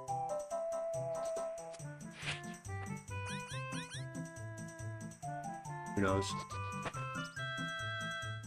Not I. Well, this one went unchecked, so I wasn't doing that good.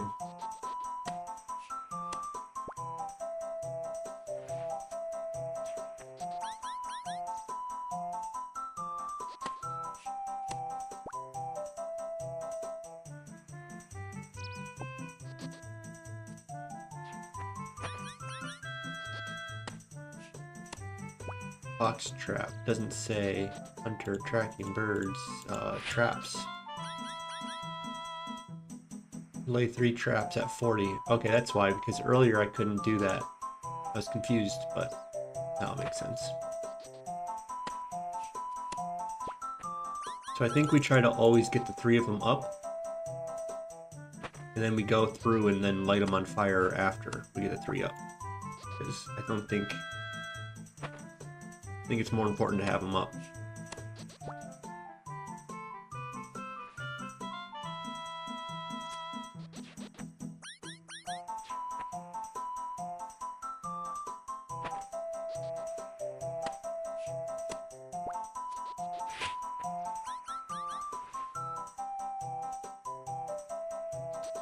I don't know, maybe I could put the fire on right away. The clicking is not very, it's hard to time it, I guess. Okay, let's see what happens. Let's look at my character screen, and then the second he moves, and then I click it. Maybe that's the way to do it. Then you can just spam click at that point. So we wait till my guy moves, and then I spam click. Although that time I didn't... Oh, okay, that wasn't good. Wait for him to move and then click.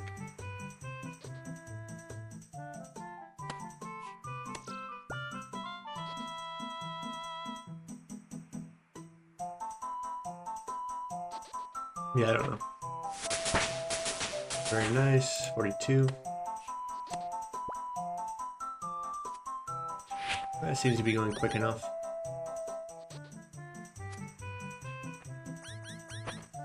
Okay, let's look up Hunter real quick. I'm gonna try without using the torch and see if I think it's significantly better or worse, because it's gonna be less click intensive. So let's go Hunter, Ironman. And this is Hunter Rumors at 46. So I think we do these until 46. And then we go and get our super strength pot black warlock butterflies whenever we want super strengths. Like, it's not it's just free hunter XP. So might as well just stay here where the XP is probably better. So 46. It says to do Embertail Jerboas to 43 is a good method, and then at 43 you can do Falconry to 46. But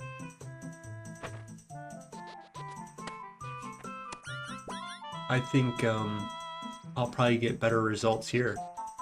Knowing me, I might be a little, you know, the spotted cabots are going to be more click intensive, and you can get 60k, maybe 70k it says. And then this one says up to 50k an hour. And well, I feel like the 50k is probably more accurate than the 60k. That they both might end up being about 45k would be my guess. Just because I'm not going to be as I'm gonna have to drop all the fur and so on and so forth. This is just, you just click button, let your guy do the thing. And I'm not seeing this torch adding that much value at the moment. So let's not use the torch.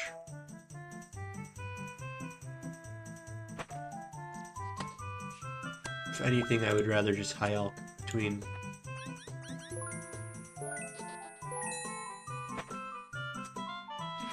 Yeah, wait for my guy to move. High elk, and then go to this. That's going to be better overall versus lighting a torch, which doesn't seem to do anything. Yeah, okay. This is much more productive. The word I was looking for was progress. Before I was talking about, you know, progress is a word. And I said all three of them were important. Progress, growth, and evolution. You know, they all kind of point at the same thing, but they're all slightly different. And so this is the best way to progress, but it's not necessarily the best way to grow, and it's not the best way to evolve. By focusing on progress, you can sometimes miss what growth you're looking for, and you can miss what adaptability, what evolution you actually need. Progress is often just about doing. I'm getting more done right now, but am I getting done the things that I care for? So we have to ask. And so a lot of progressive people are always focused on this upward movement. That's not sustainable. So they're looking at the wrong thing. They're looking at progress rather than adaptability, and rather than growth, sustained, healthy growth. And so I know if you grow up too quick as a tree, and you're in a safe greenhouse and you get planted at a windy place, well, you're not going to live. It's going to get destroyed in the wind when it gets tested if you grow too quickly. If you pay attention to stock market, sometimes those very, very quick growth items, they very, very quickly drop in value. So if you're chasing that progress, that drastic incline, that you're just maximizing the top, just that progress, seeing it go up, kind of lose the roots of what growth is. And then you also lose evolution, I think. That adaptability.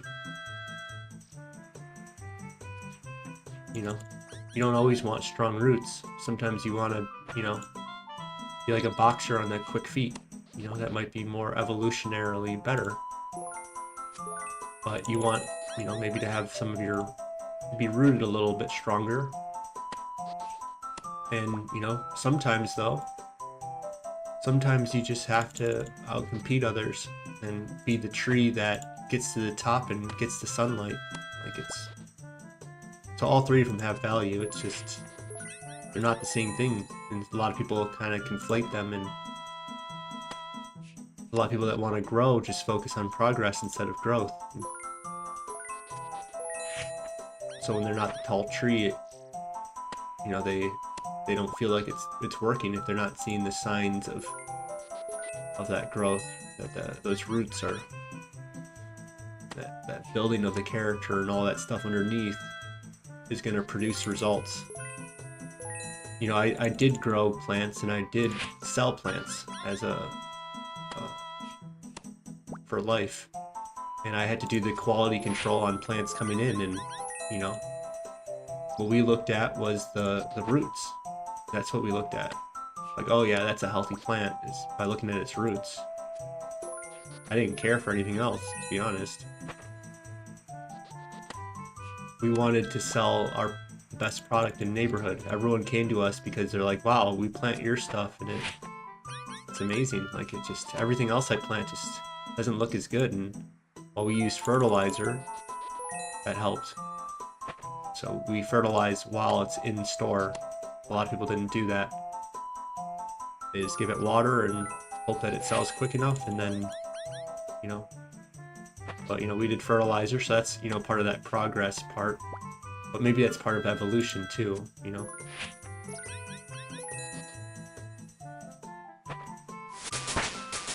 Alright, there's 43. Let's lay a trap.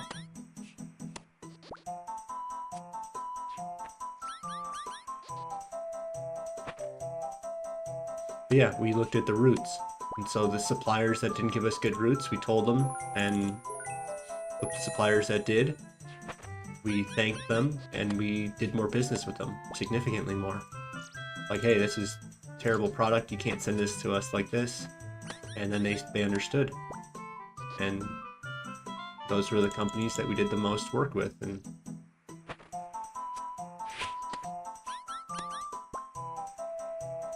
the farmers and stuff that tried to get away with stuff, under fertilize, try to save some money, and yeah, we recognized who they were, and we did less business with them.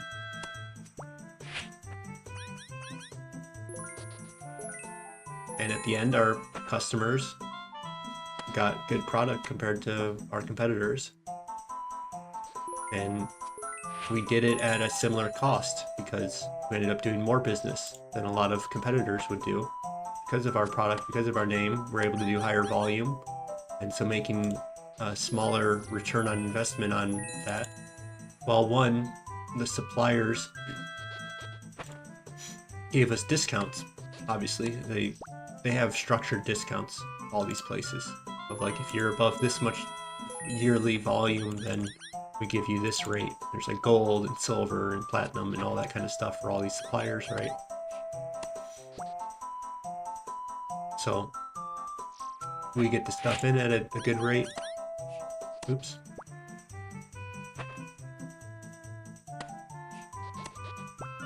So therefore, you know, we can spend the time making it the best, like giving it fertilizer and, you know, putting the stuff that doesn't look good on reduced, getting rid of it as quick as possible. We don't want to sell, we only want to sell candy, stuff that looks the best.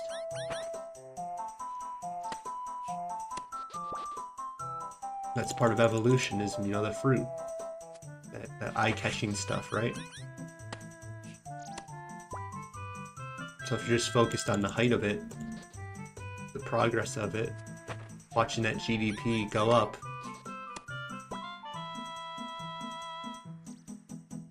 showing that the proof in the statistic, you're chasing the statistic now, you're chasing that number rather than looking at the survivability of something. Because, you know, you focus on GDP going up, and that's, what does that usually mean? That means a lot of specialization and a lot of finding the cheapest, best way to do it. And I said best, but finding the cheapest way to do it, because best is very, very subjective. It's not something you can really measure. But the cheapest way often is this logistical, like, nightmare of, we're gonna buy from here, we're gonna buy from here, they're gonna make, like, there's just this whole chain of stuff being made. Whereas if you do in-house stuff, it's not gonna be as cheap sometimes, and, you know, a lot of times it is, but if you outsource that to someone that specializes in it and does the R&D on it and blah, blah, blah, blah, and they all find the most cheapest, best way of doing it, things, right, to get the results that you need. What's the con of that? Well, it complicates things, and that no one else can kind of come into the market now. That the market is so top heavy because of the investments to get to that scalability become too hard for anyone else to do, but it's also just too complex. So they do it more complex and they do it cheaper. And then, well, when something goes wrong, now you don't have an underclass of people that know how to do it. And only the complex ways really established. And so if you look at like the Bronze Age collapse and the collapse of these great empires and such, well, it was often in a very complex time in their structure, and the simple, sustainable way, you know, might provide a little bit of an offering that isn't as easy to track on paper of what progress is. But that's what I'm trying to say with this roots. That's like the roots of, you have a bunch of small people that know what they're doing, that know how to farm the land, as opposed to like this, you put it all into wheat, and then wheat gets diseased and it breaks everything down because of all this, you know, this one plant gets targeted, all the corn or whatever, and well, that's how famine occurs. You know, monoculture. I don't know. So it might feed more people in the short term. It might also destroy the land, for all we know. You know, they used to do like the bean crops rotation, the 3-year, whatever that was. I couldn't tell you the... I know it's like legumes will put nitrogen in it.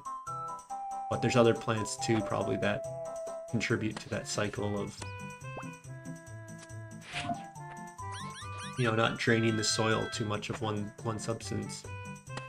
And, you know, having trees blocks a lot of the wind. And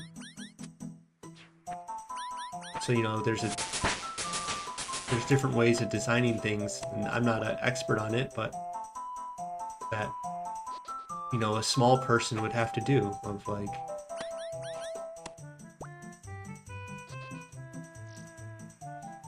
to diversify. Each person diversifies, and, you know, they have trees, they have, you know, their little orchard, they have a little ecosystem on their own of like chickens and cattle and whatever else, and that all, I see this like, you know, you get all the scraps you feed to the chickens, and they fertilize things, and, you know, your cows are eating the grass and trimming everything down, and, you know, the chickens come after the cattle and go through their dung.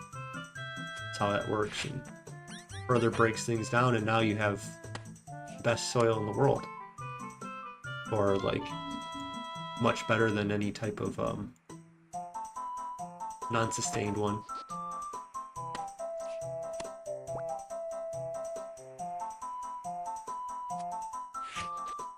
You know, and you compare that to, well, you corporatize it. Corporatize means you just look at a big number. And, you know, I don't know if that's the best stewardship, I can't pronounce the word, stewardship that you can do. What's the value of stewardship over the value of total right now, but what's the total in 20 years from now? And I don't know. Maybe you just figure it out in 20 years. And I think it's a mix, though. I think that's what I think, at least, of, you want both. You want those that are going to maximize their gains and such, but you want a competitive balance, and I don't think we're at it. Right now, I don't think we're at a competitive balance.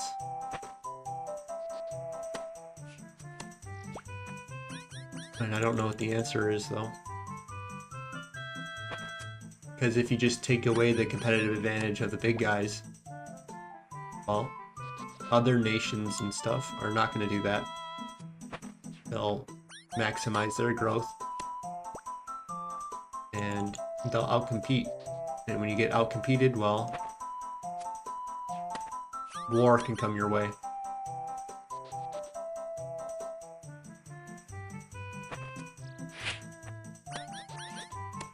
You know what happens when, yeah, maybe right now, today, it's like, okay, well, what are they going to do? Come and invade or whatever? Like, yeah, probably not.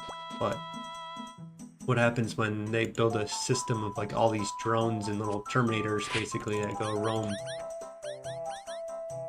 There's not much, you know, you'd be able to do. You'd kind of be subjected to what they demand.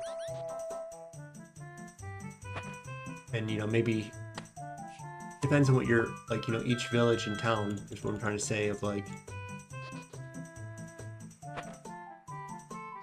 you know, the more centralized you get, the more defense that you can kind of often have of like becoming a deterrent of like your centralized authority power is supposed to defend you. It's a whole like feudal system, the whole nation state thing, right? Like you give up some autonomy for this greater protection so that the Mongols don't come over and raid you. And well, if I'm saying a system that kind of goes away from that a little bit, and it's less centralized, it's less efficient. Well, now you're making your defense go down, basically. That, you know, a guy with a rifle is not going to be able to compete with drones and such.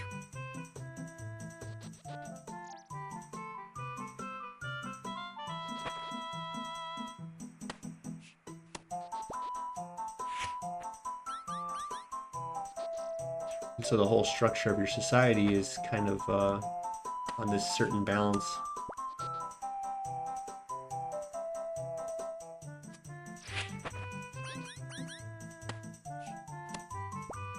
And so yeah, that's this type of stuff that goes through my mind often, I guess. It's what I like to talk about, and what I like to think about, and what I like to, what goes on in my head. Like, what is best? And what trade-off are you making? And, you know, I think the West in general has taken security for granted.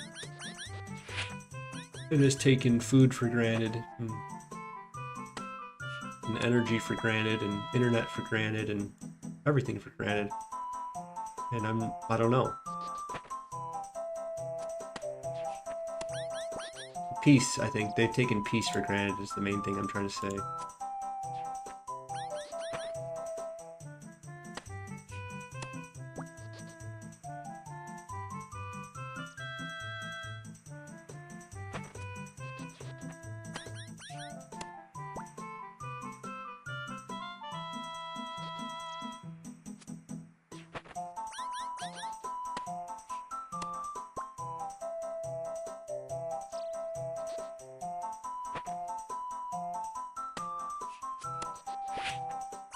And I think we're heavily focused on progress right now. And I don't think that's the right.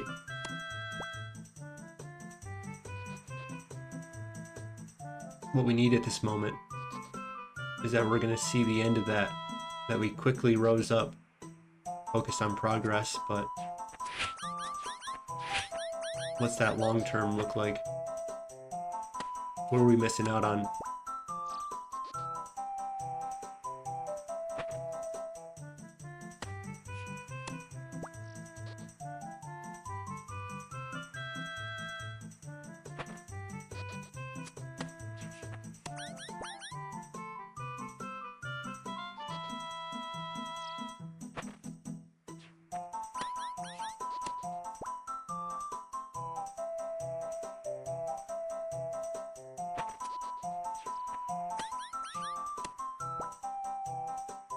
And that's just me lost in the woods.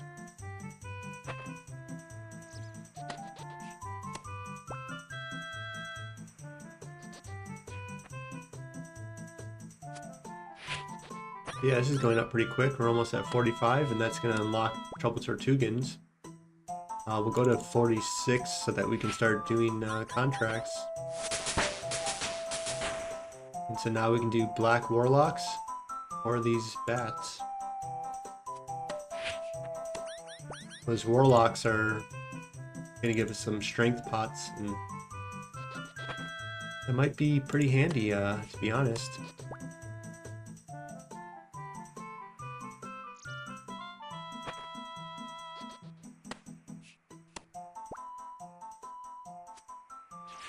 I mean, it says Sapphire Glacials do 30,000 XP per hour at 25. I don't think you get those results, but... So I wonder if we can start doing Warlocks. Let me look it up while we're doing this. Maybe I look into getting some Warlocks, actually. I know I contradicted what I said earlier. But... Let's see, Black Warlocks are in Feldip Hunter area. And they're also in other areas. And 55 Hunter for Bare Hand.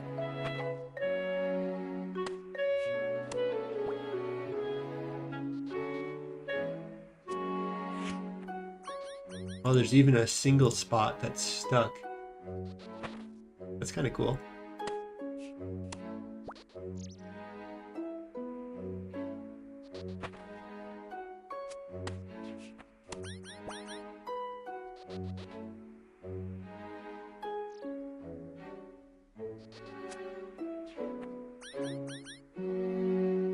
Apparently there's a great spot on this on the Great Conch.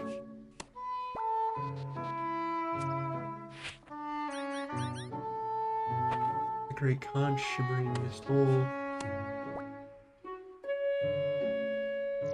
Yeah, cool. I think we probably should go and do them. So we're gonna have to teleport and go and buy, yeah, let's just start checking these. Let's go and go buy some, what's it called?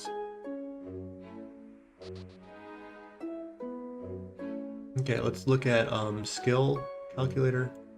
Let's go hunter.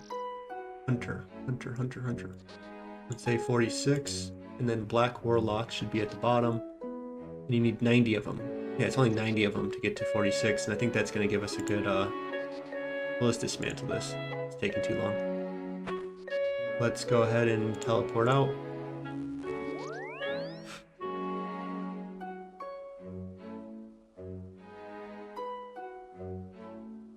And then let's go ahead and turn this quest off. What we need to do is go to Narda. Narda, I can't think of the code.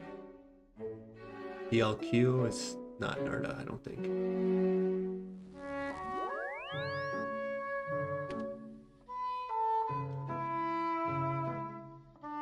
DLQ, AKQ, AKS, AQS.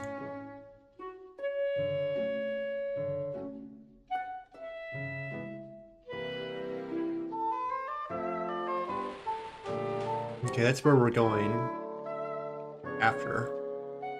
AL, AKS, AJP.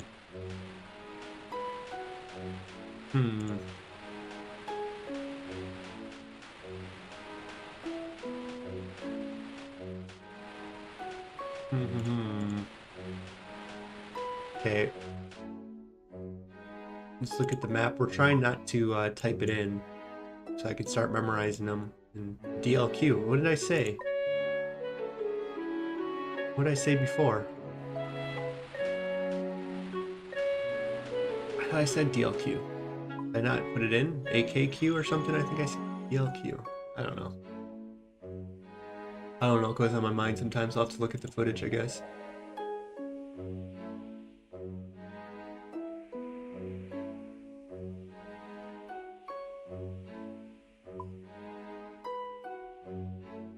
There's DLQ.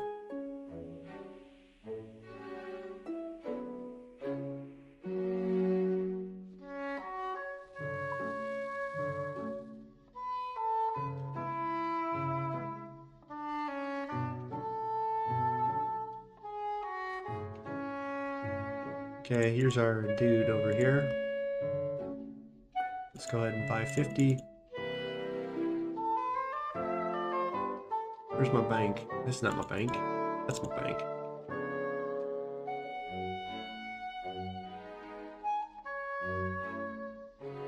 I guess we need our money, huh?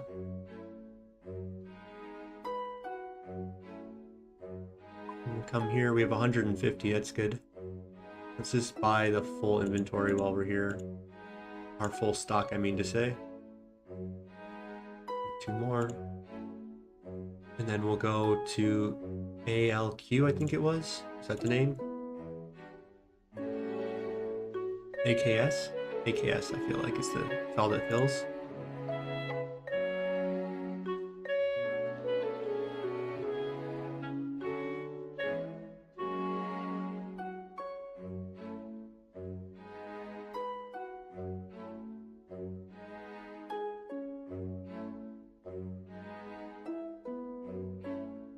Okay, and so then we're gonna want our butterfly net.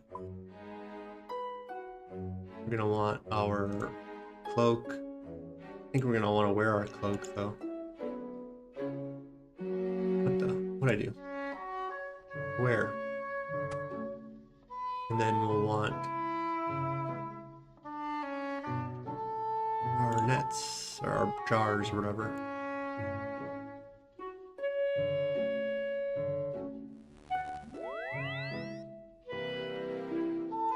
ALQ, what's ALQ? DLQ is where we just were, I think. We want AKS. Yeah, DLQ. ALQ. What is ALQ? Okay, that's that. That's why I was so familiar. AKS. Delta Puncher Area. Okay.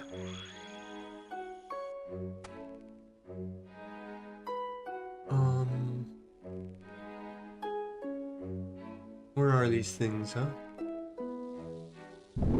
Excuse me, sir. I think it's more south is more of that area.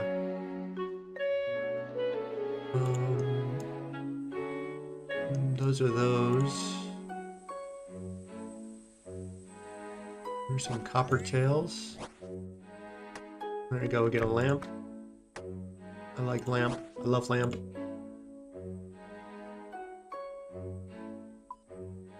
Do you actually love lamp, or are you just saying you love lamp? No, I love lamp. Love it.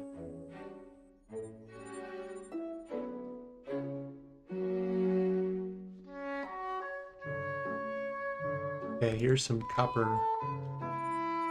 Let's go tag all. Hopefully I get more than 2.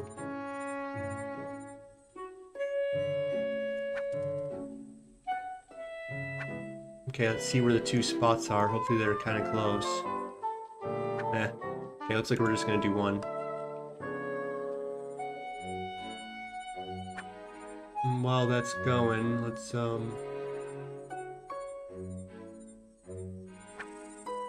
what am I trying to look for? Black warlocks. Black war. And then let's look at our AKS. There's 7 of them. And they're all kind of here-ish.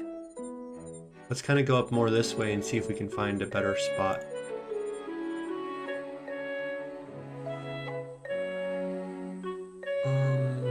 Yeah, I think over here might be, well, it's closer to the fairy ring, but I think this is going to be our sweet spot, is these 3. We'll see how close they're.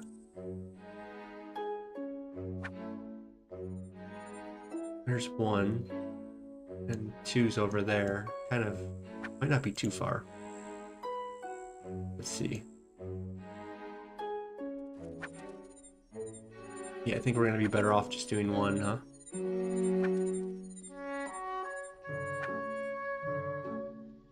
Yeah, let's just do 1. We'll even ignore him. He got away.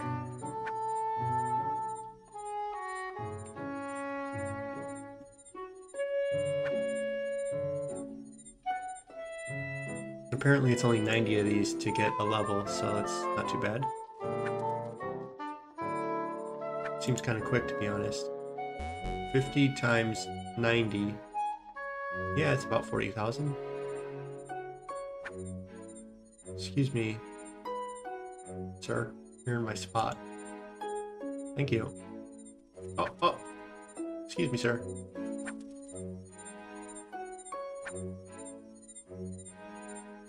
Thanks for leaving. He's coming back.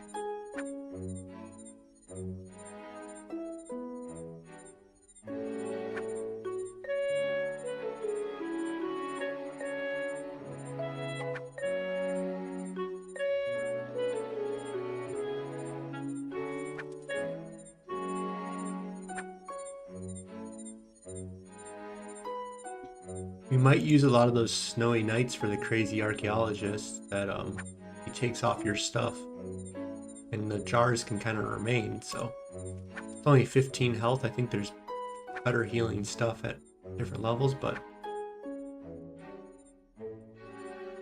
I think they have there's like a, let me go Admiral Pie. I think you can buy Admiral Pies now at the pie shop.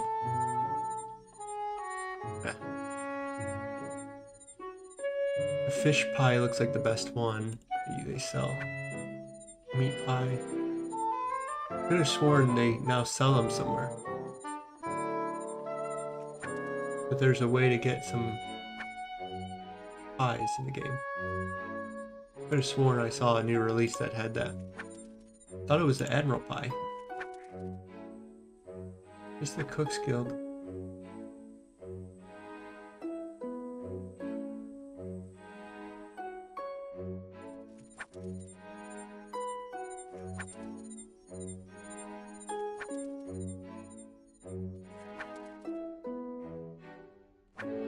Where's the... Oh, we're full. So let's go ahead and teleport out.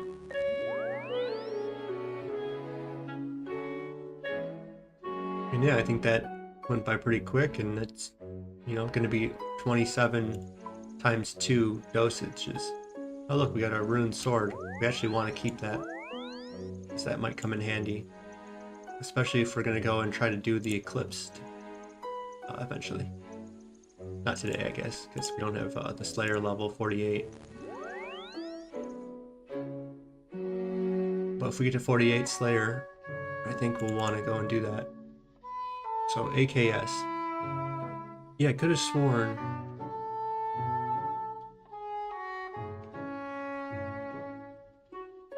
AKS.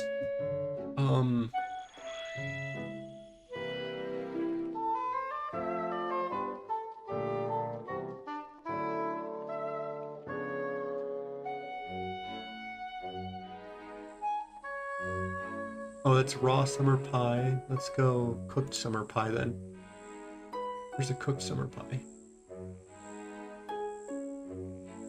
Cooked summer pie is... No store, huh? Maybe I should check for raw pies. Maybe there's a raw pie store. Let's go raw Admiral.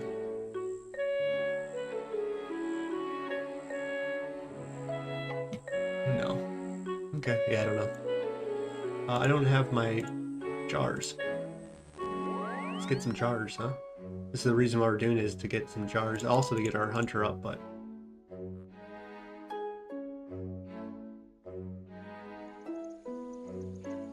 I wonder if I should put my jars in here so I don't have to always look for them.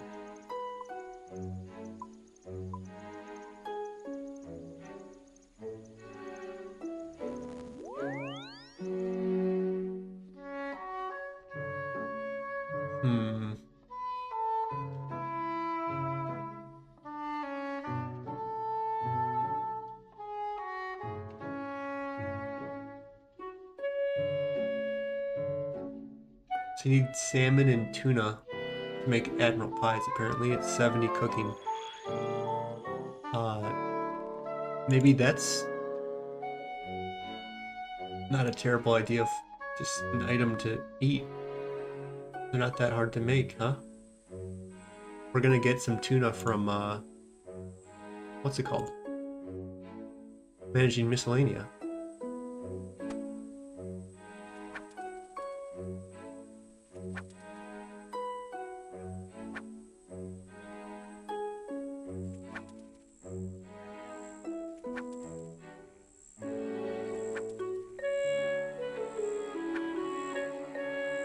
Okay, let's go to this spot.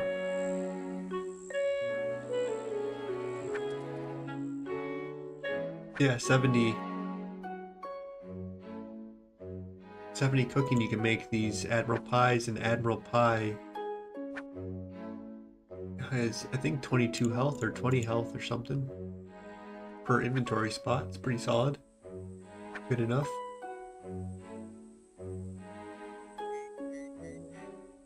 $16 health points, so 8 each. It's not that good. Not worth it. Okay, never mind. I thought they were a little better.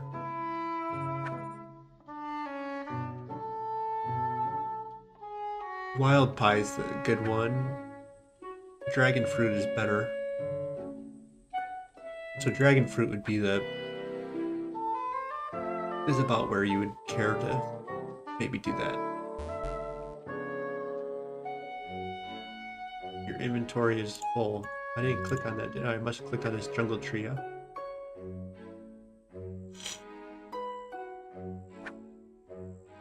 Okay. Yeah, I mean, summer pies are probably the easiest thing to collect, but you need 95 cooking, which we're not going to go for. Wild pie, you need chompy, so that kind of sounds like not a fun time.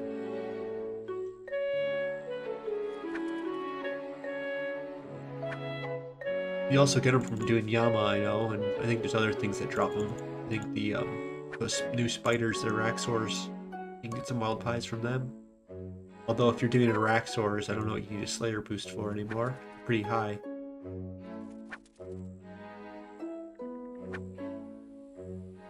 You can go... Yeah, I don't know. Okay. Summer pies, yeah, too high. Level. Dragon fruit is probably the best. 73, because you get 20 health per heal. For the double eat, I mean. Dragon fruit's not that hard to collect. You don't really care to use dragon fruit except for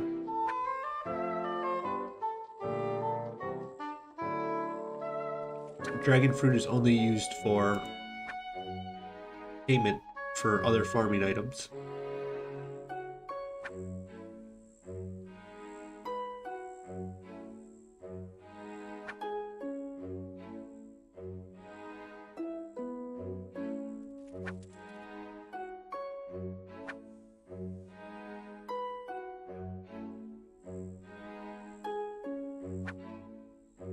We can basically make the herblore +4 or anything that is requiring that.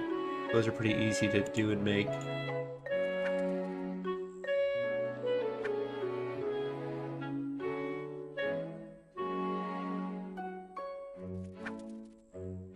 Although you can only get them from thieving. I was wondering if you can buy them at this point if they kind of... Okay, let's go ahead and teleport out. Looks like we have one more batch. And that will probably at that point just keep catching them without worrying about putting them into jars. Because we're gonna have about 75, I guess. We can do another inventory. Yeah, maybe we just do another inventory after this. Give ourselves close to 100, I guess.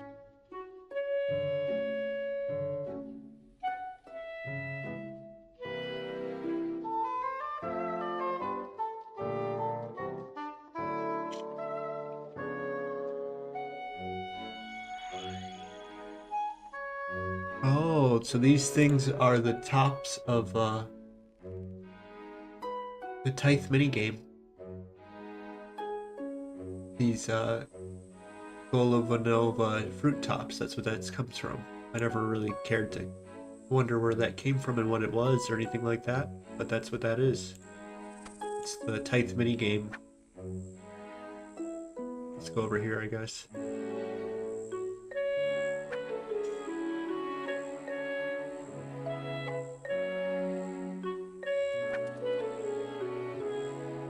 Kind of don't like this spot because of these champas. I'm gonna accidentally hit one. I don't know if you can attack with a net. Looks like you can. It counts as a spear, apparently.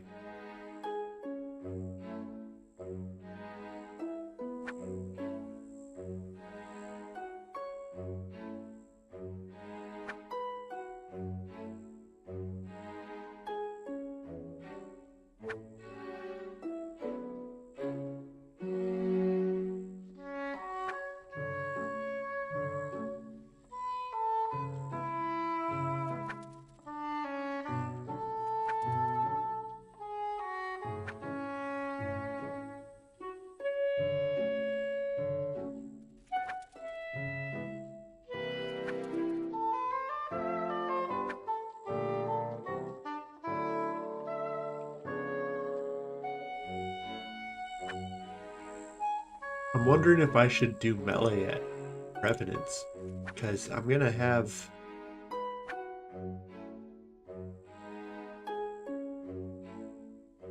super strength and super attack pots.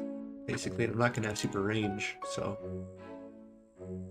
I wonder if the melee is gonna out DPS.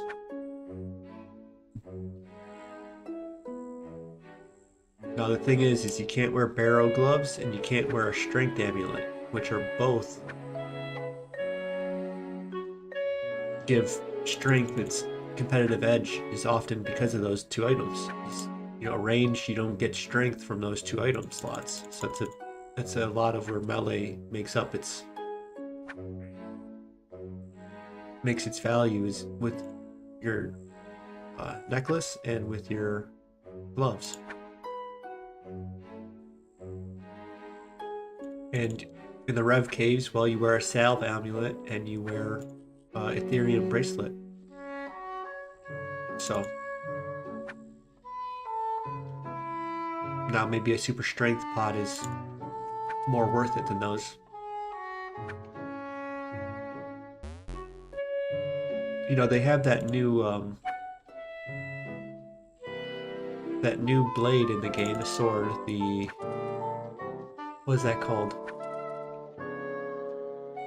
With the special attack and such. So I'm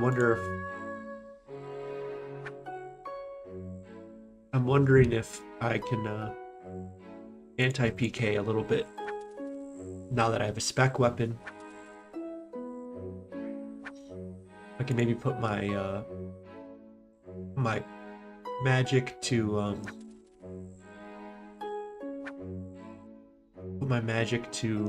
what's it called? Lunar. And with Lunar, I would get all these vengeance sacks that I would have from doing Revenants. Okay, only 281. Only like 5 more. We're not going to do an inventory. They're going to be at the farming guild. All of the butterflies in the game are basically there. So, let's just get our level.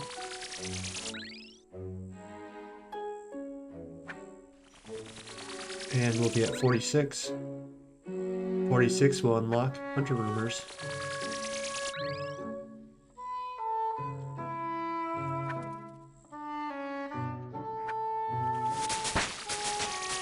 So there's Hunter Rumors.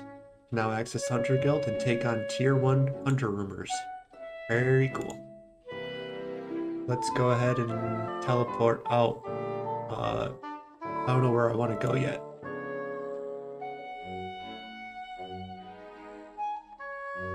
Maybe I just go here, then I come up to the Hunter Guild for fun.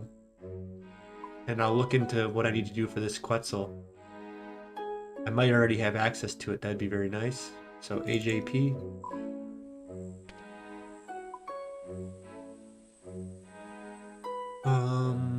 Let's just...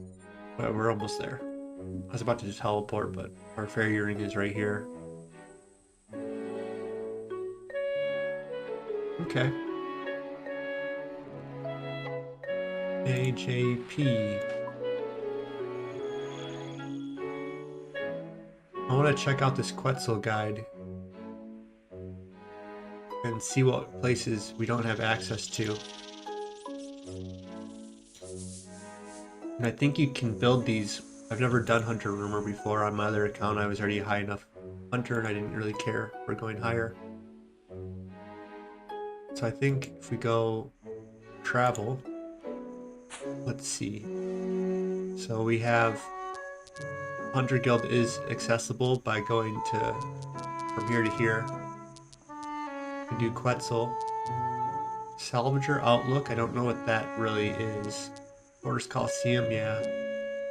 I don't know what Outer Fortress gets us, and I know where this is. Story, I don't know, and Camtorum is going to be is one that we care for. So Camtorum is the only one that I really know that I need.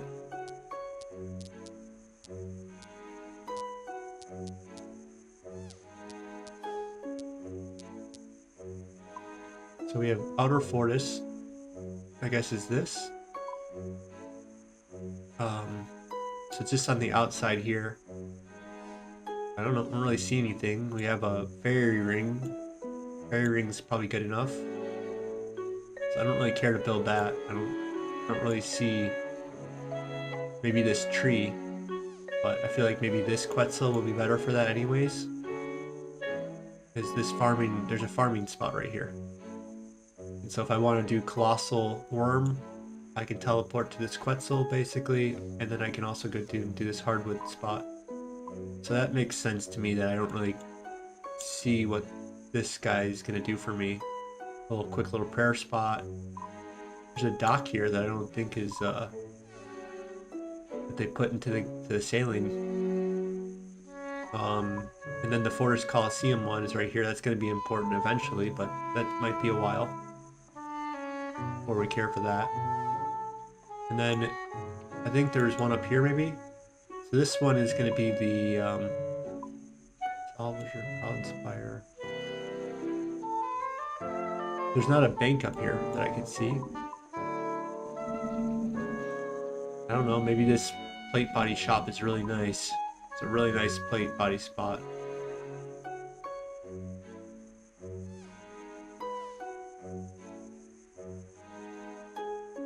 You know, we're gonna have, these are gonna be easier for me to get anyways, so.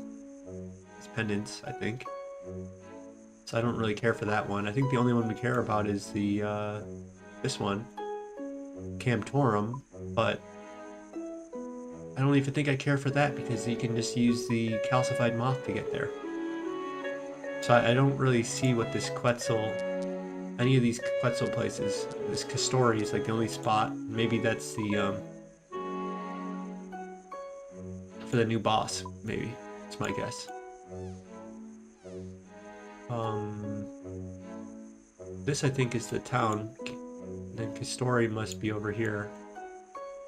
And here's your cave. There's a fruit tree over here. And then there's your Quetzal spot. So there's a fruit tree, Quetzal, and a rowboat. So you can take this rowboat to here, and then you can use that to get to your fruit tree if you didn't have the Quetzal unlock. So yeah, there's a lot of farming down here. You have this Calcut, and you have this thing. So yeah, we care about this one. Get this Quetzal, because you can get over here to the new boss, I think. There's some mahogany over here. I don't know if that's convenient or not. You have a gemstone crab. I've never faced him, so that's kind of cool.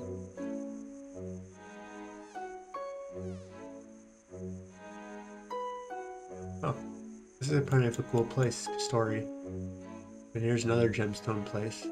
But yeah, there's another pendant of antes, so it's like another reason that having the Quetzal, that's kind of convenient that you're right next to this tree and this tree, but this tree, the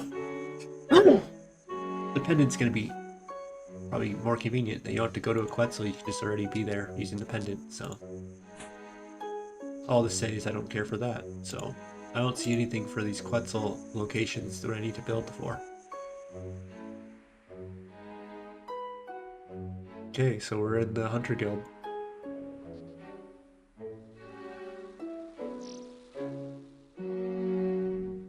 So here's the bank. There's some fire you might be able to use. There's a guild master. Here's your oven. Here's the hunter guy. I feel like the Narda one's closer, but here's the mix hides. Very nice.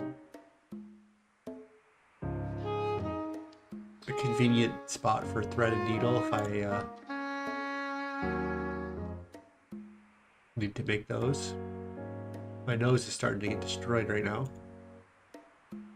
Okay, maybe there's a bank downstairs too.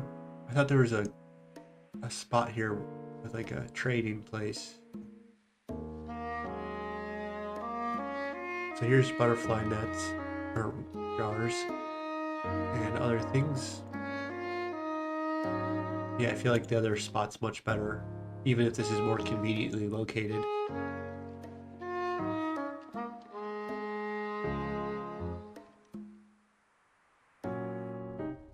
Yeah, there's not a bank.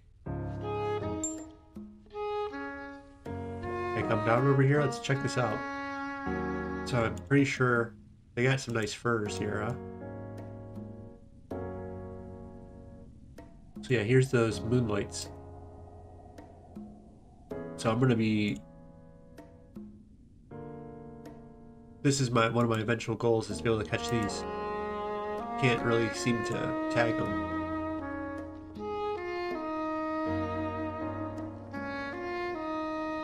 I don't know what this cave is. Is this like a...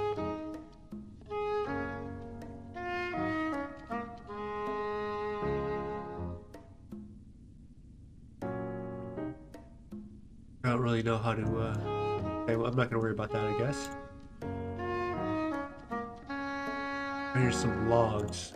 What kind of logs do you get? You need a knife. Wonder what those do. So here's the moonlight antelope. Okay. This is an eventual goal of ours too, is to get these guys to, they have better ammo than the other ones. We're probably just gonna care for the sunlight, but eventually moonlight ones might be access to good damage. Let's look them up. Sunlight, hunter, sunlight crossbow.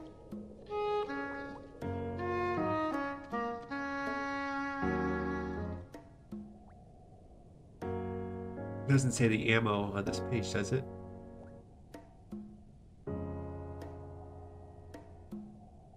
So we'll open this, So this is 60. And this is 55. For reference, I was hoping dragon arrows would be here. So 60, right? 60 and 55. Dragon arrow.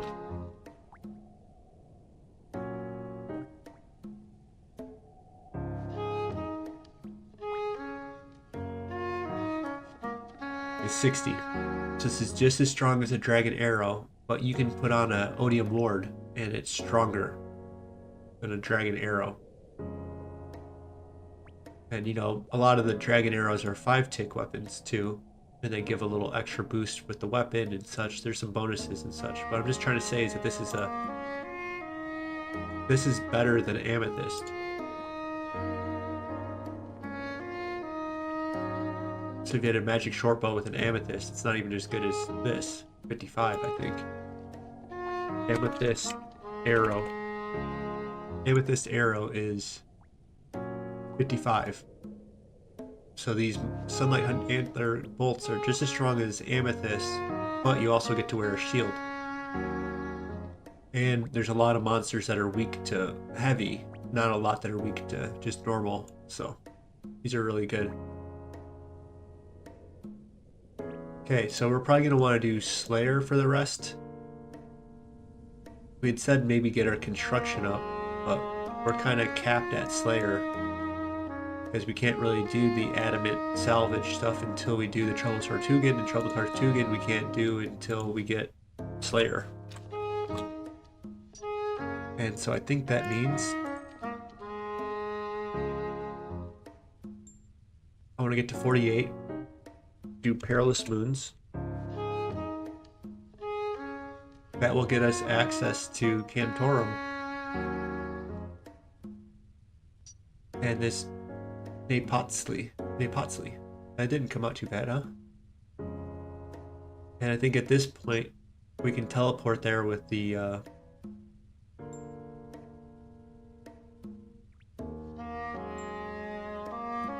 calcified rock. At 41 mining, we can go and get some teleports there.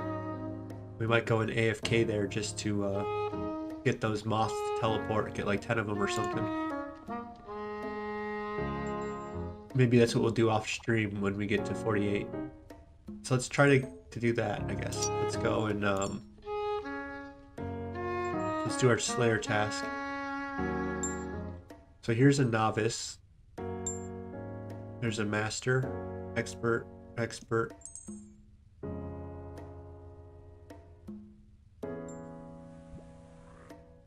Let's go ahead and shift click him to tag all. And let's just go left click, swap left click to rumor. Might want to talk to Verity. Okay, let's talk to him.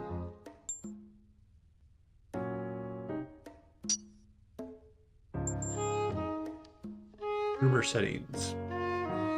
Enable back-to-back rumors. I have no idea if that's good or not. So we'll put no, and then if we get a good rumor, we'll go ahead and swamp lizards with nets. It's gonna be hard for me to remember that I'm on swamp lizards without coming back here, but we'll... Where's my notes? Swamp lizard. Okay, let's just teleport out. Let's do some Slayer until we get to 48. And then at 48 we'll start questing again. And then we'll do Trouble Tartugan. We'll try to get 50 construction.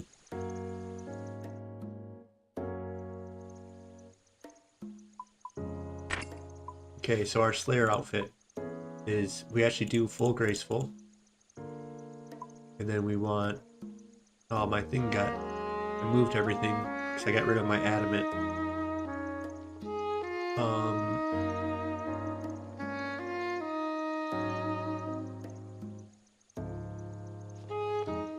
Let's just move these up. These items are less important to us.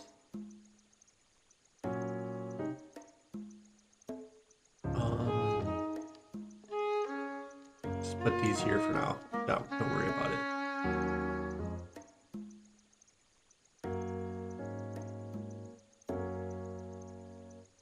These are more my risks in the wilderness, I guess, is what I'm trying to mark these as, and then this is my main fit. And then, yeah, these all got kind of mapped weird.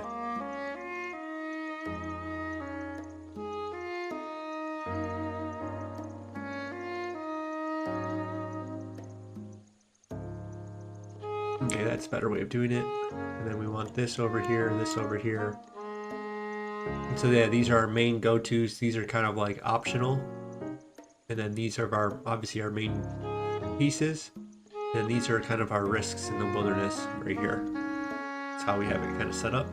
So these are our main pieces.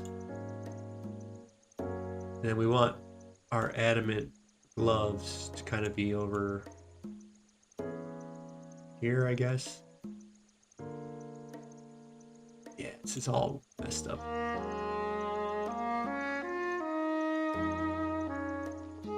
Let's just kind of put these over here more.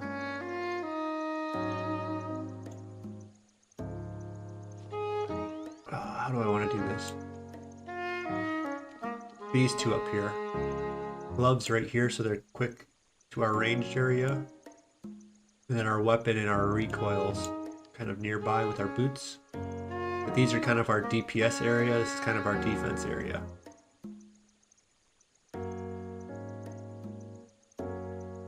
There we go. And this is kind of our spec weapon. Defense. And then let's go swap. We'll bring our rune sword up instead of this guy.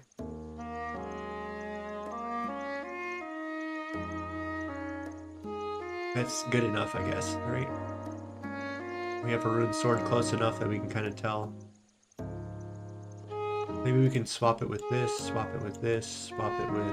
Let's now go insert. There you go. That seems fine.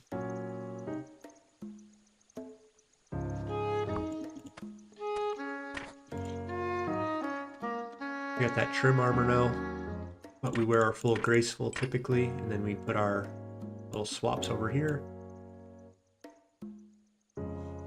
And then let's get our travel gear going a little more. 1, 2, 1, 2, 3, 4. Air staff. I think we should grab an anti-poison, especially for the task that we're currently on. We're gonna have to go get some more of those, huh?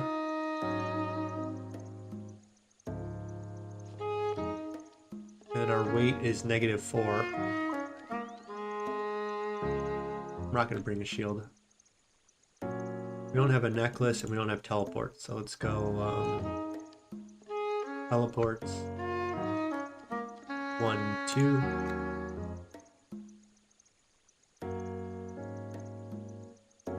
I think we're on cave crawlers. So we'll go task. Oops.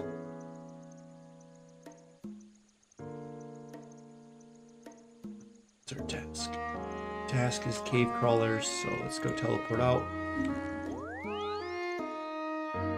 I think the Dorgeshin one is the better one to go to. We don't have a light source.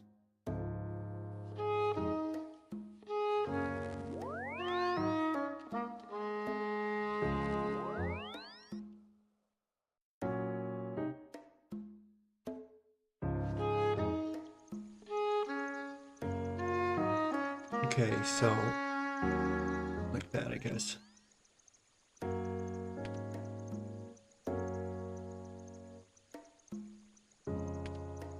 I guess that's how we want to do it. Okay, let's stop doing things that don't matter. Let's focus for a second. We want a light source. So torch. I don't think we need a tinderbox, but I like to bring it because I think it's fine.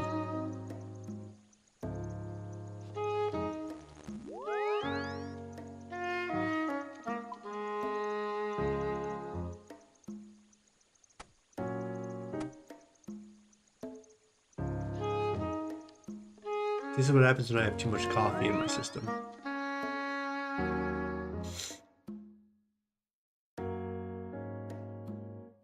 So I get a little less relaxed. And I can just breathe. Like getting frustrated on all these little items and trying to remember all these little things that you need to bring. And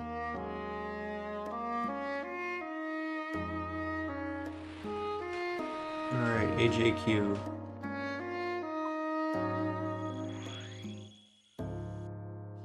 Here's our cave bugs, and we'll get going on them. So untag all, let's go ahead and tag this one and tag this one.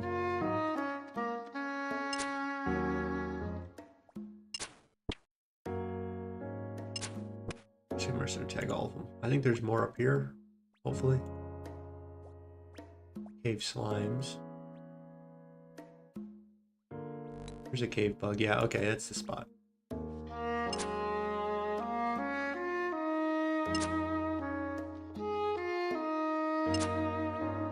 I'm on cave crawlers. Cave crawlers. Are they over here? I got a Heartlander. Let's grab it. Here's a cave crawler. Do you have friends? Yeah, here's your friends. See if we can snipe them from over here without them hitting us.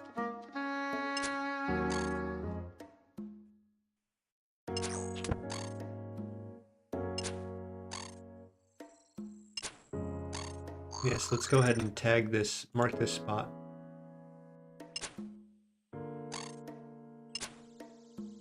And that's our little safe spot.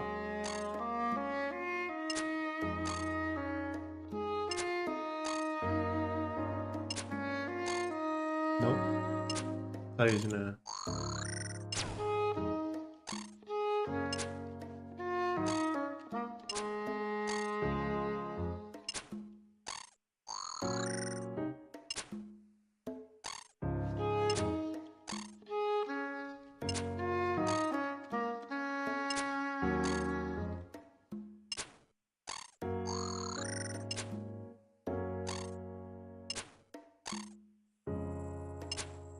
Nice little grimy quorum.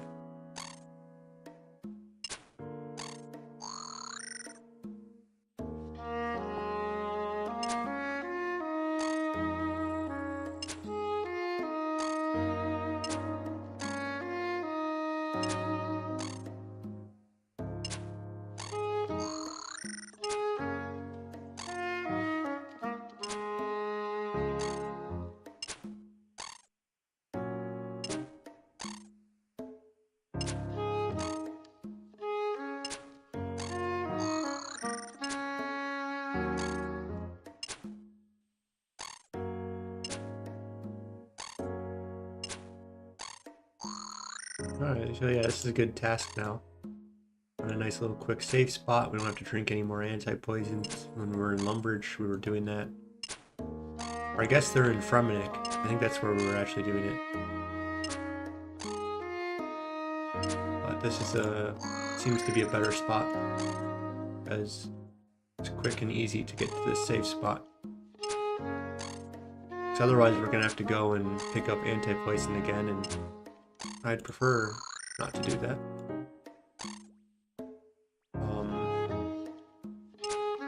We're at 35. We could probably do anti-poisons with unicorns, but I don't know if I want to do that either.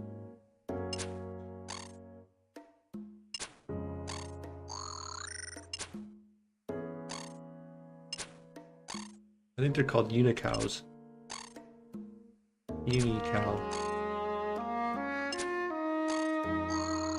And they dropped a lot of unicorn horns. So you have to go and get the cow hides, and you can transform them to unicorn horns, as long as you have at least one horn, I guess.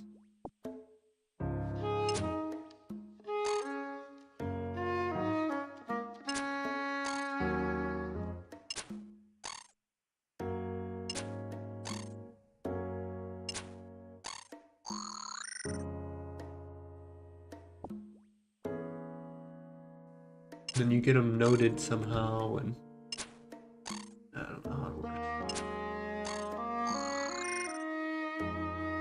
Well, that's going to be the best way to get unicorn horns.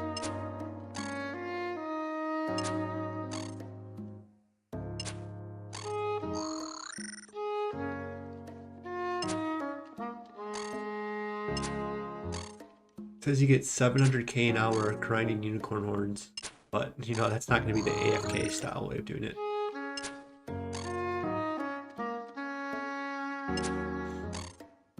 I can't believe a Guam is almost the same price as a Harlander.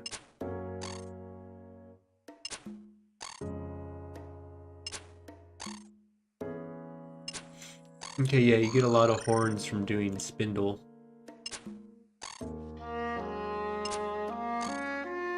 About half of one per kill on average, but they are rare and you get a lot of them in one drop, so you can either get lucky or unlucky with them, I guess. I need to look at what level you can do Eclectics, I guess. Eclectics, you get them at 50 and 60. So we're probably going to get a lot of Eclectics in our life. So that's maybe how we're gonna get our unicorn horns. Probably the more likely.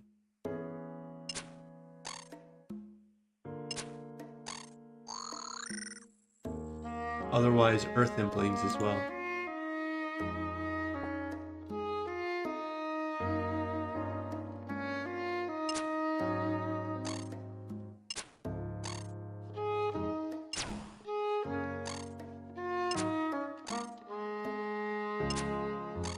Yeah, I think we'll just end up picking up our anti-poisons until the point that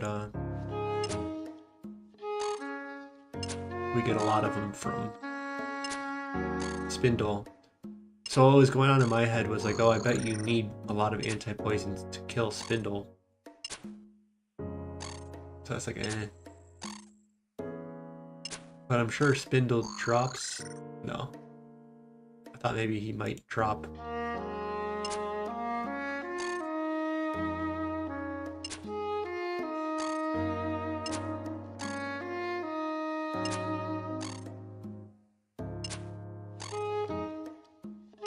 Anti-poison.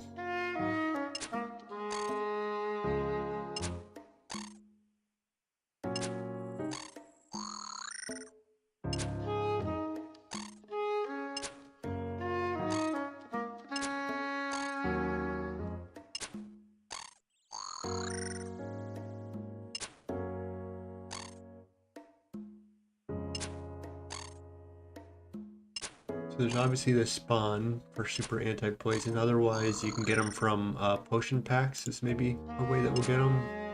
I don't know. No, I'm probably not gonna get them from that.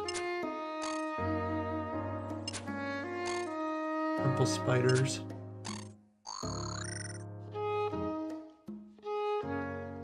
Temple spiders, maybe. Is he gonna get stuck here? Yeah.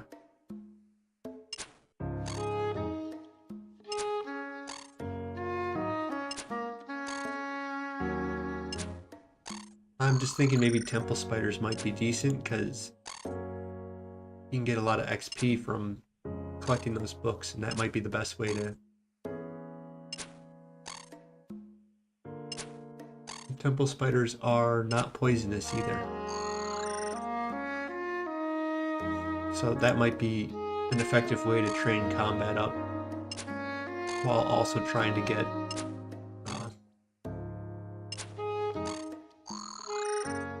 we might need grubby keys. So I'm just thinking maybe we'll just naturally get our super anti-poisons if we go that way. If I type in grubby key. The 1 in 100 from a temple spider.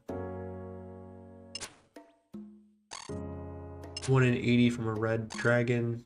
1 in 50 from a normal red dragon. A baby's 1 in 80. I feel like you're gonna kill 2 temple spiders before you can kill 2 red dragons, and so then it's just a question of Seracnus or not. And I think Seracnus is, we'll pick up the white berry, is maybe not worth doing. I'd rather AFK and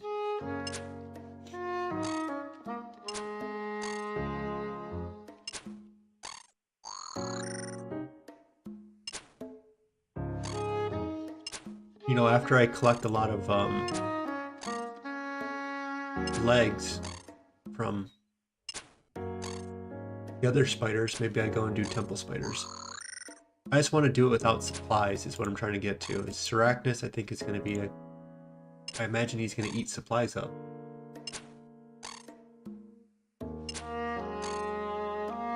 Seracnus might be a good Slayer XP though. You know, before we go and do Spindle and all those guys, we gotta.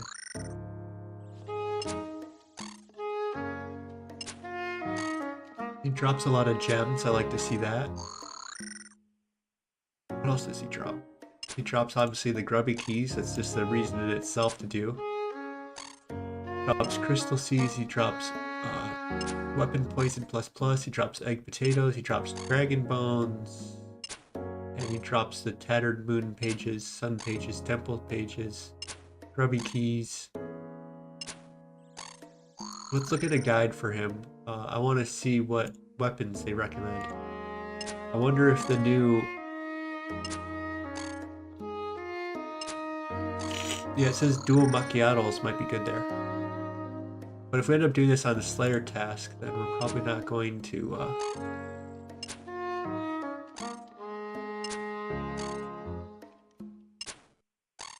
Yeah, I mean, the zombie axe is probably what we're going to do there, so... But that's like later, 65 attack.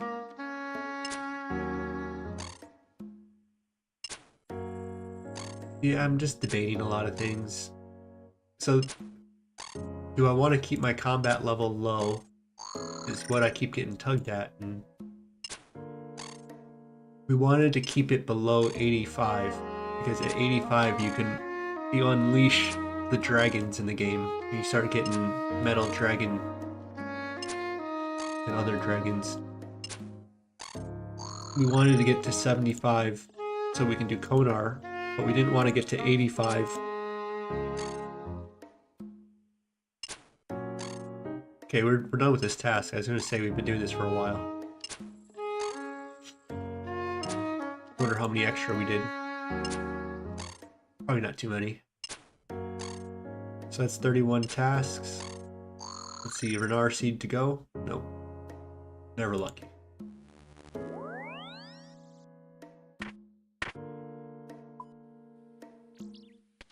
Okay, DKS we go to.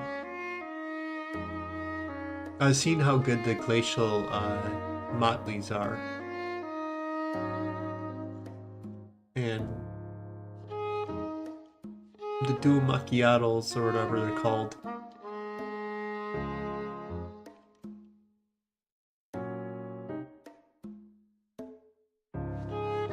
Are only good if you use the whole Blood Moon outfit. So if you did it off task with Blood Moon is a good time to do it.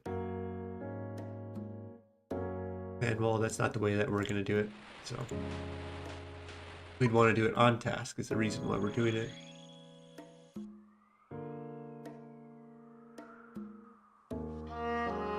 And it says low level Void, Black D'hide, Blood Moon, or Eclipse Moon. So, you know, it's just prioritizing, oh, we wanted to go DKR, not DKS, huh? My attention is too much on the other screen.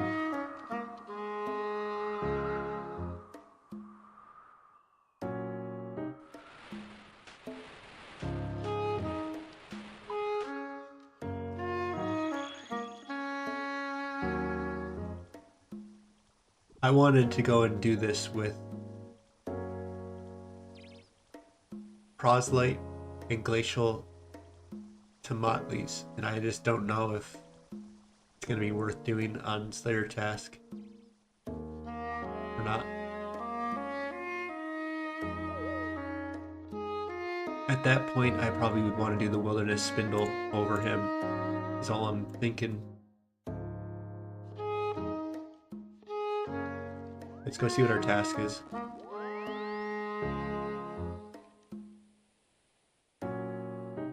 Mammoths. We'll skip. There might be good range XP, but... And we're kind of looking for XP, so those might actually be a decent task. Oops.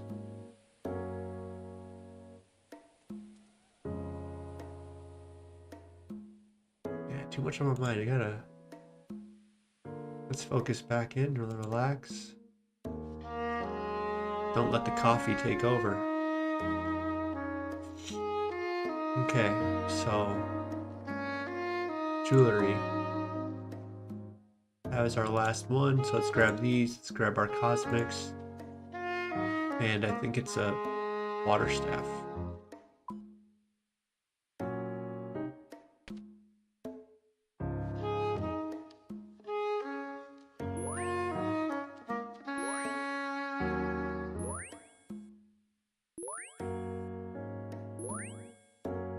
Yeah, see, that wasn't too bad. We just had to refocus. Looking too far into the future sometimes. But that's how I have my fun sometimes. I like to always keep one of things just in case.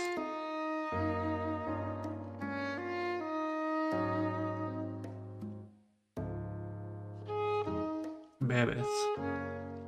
What's their defense?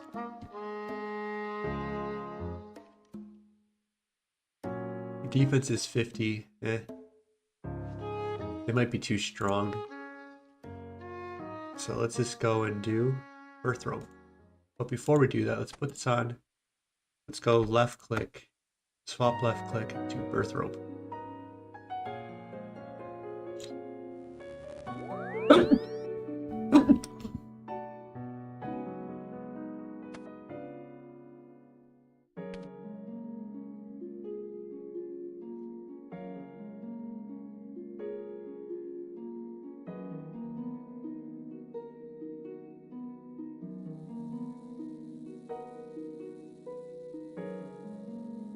Alright, goblins. So we want to go to Lumbridge.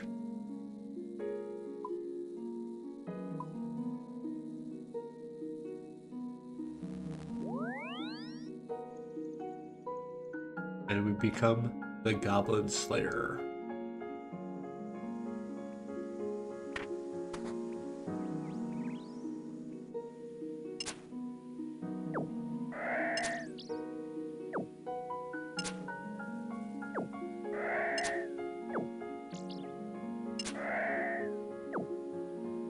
This is just a massacre, huh? The women and the children. And the younglings.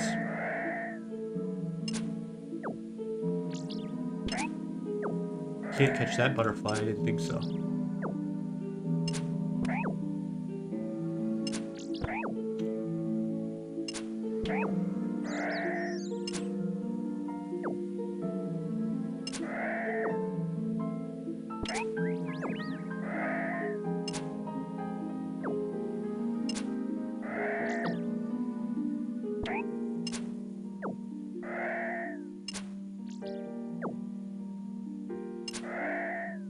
This is the best task material, probably. I feel so quick.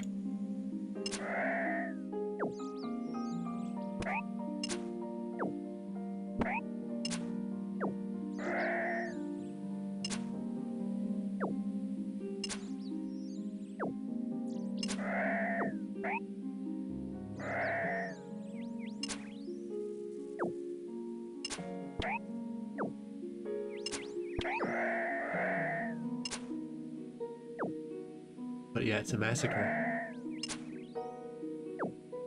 There's violence. And men do such hatred, such reckless violence. Right out with me.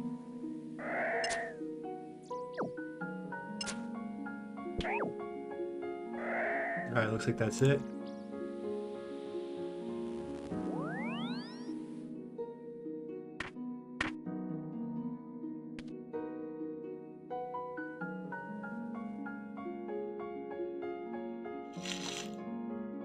Okay, DKR is still set up.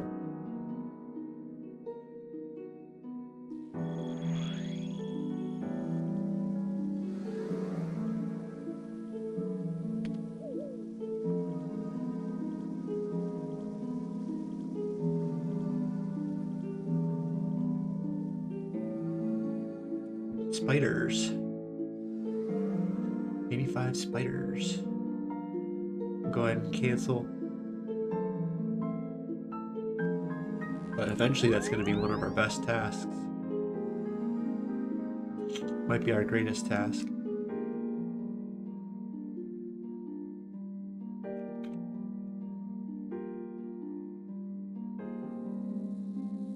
I wonder when we start doing bear tasks and spider tasks and skeleton tasks and hellhound tasks and such, if we want to not do tutorial skipping at all and just do all wilderness at that point, of like it might just do better that way. Get our skips in order. Okay, so we want to go to Varrock. Varrock.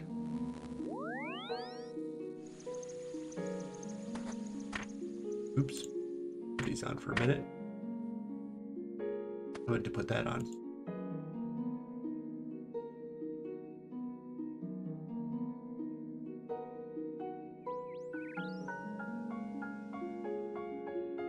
Yeah, if we should stop Konar skipping once we get Revenant tasks, basically. Like, once we get the Revenant Cave finished, we get at least the crossbow.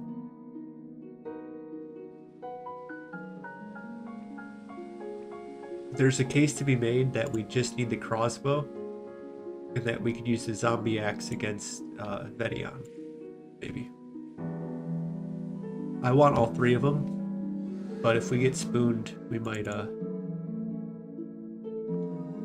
just start doing all tasks in the wilderness.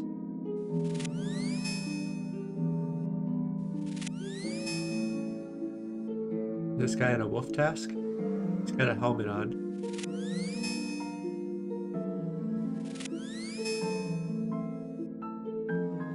Maybe this is the main area that I want to go to. I'm just kind of creeping on him for some reason.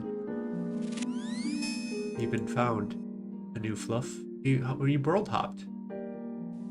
What the heck? I was onto him. He didn't like that. This is multi, so I can fire early. Because once I think that I have the kill, I can click the next one.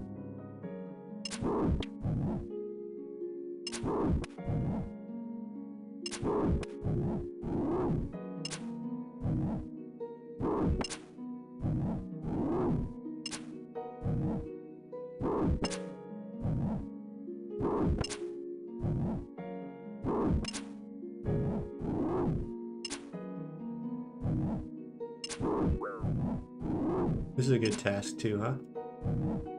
Even get an insult head. A little future XP here.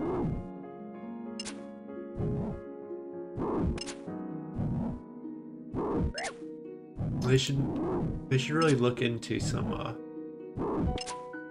don't know.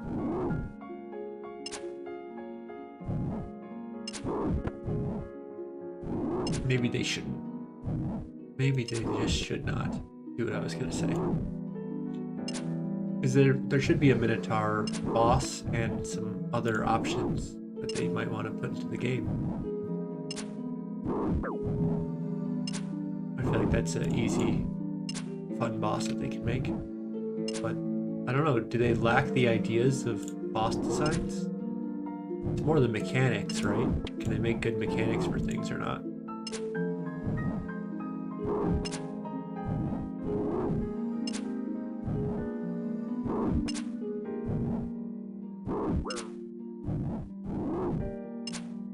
Okay, there's a task.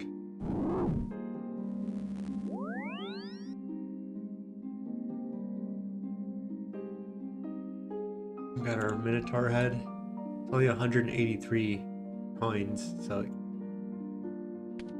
can't be that good.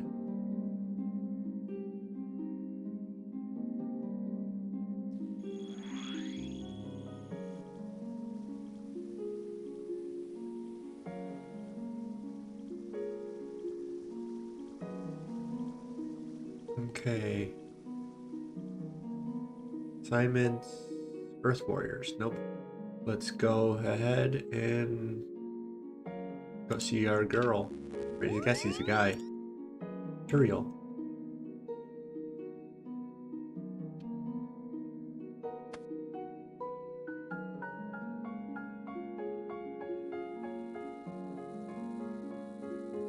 Lizards.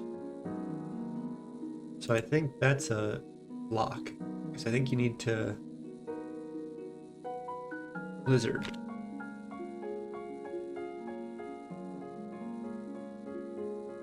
You need 22, you need ice coolers. And I just have a feeling that they're... You can use sulfurous lizards, which are found in the Carloom Slayer dungeon, requiring 44 Slayer, you need boots of steel. They drop mystic gloves, fire, nature runes, seeds. They drop noted steel bars. They drop noted steel, iron, coal, iron bars, tin, copper, silver, silver bars, mithril ore, and rainbow fish.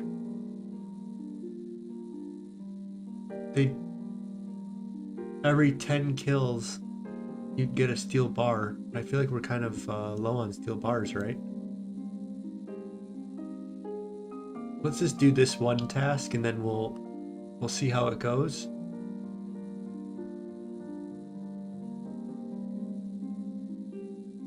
They have a flat armor, so it makes it go quicker. They have a max hit of 5, so they might be stronger than we're thinking. They're level 40. Where's their level at? I thought it was 40 I saw. Level 44 Slayer. What's their combat level?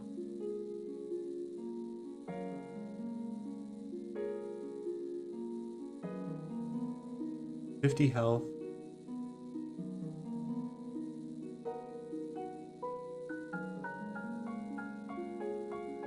I mean, otherwise I have to go back and...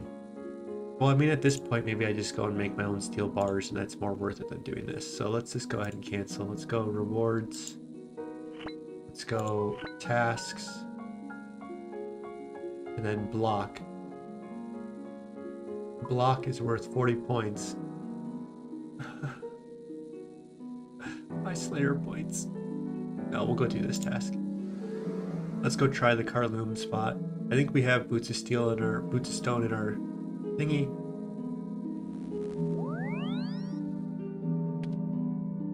We got 24 of these to do. We can probably find a safe spot, hopefully. And it might just do just good with us if we find that safe spot. And they have drops that I am curious in getting.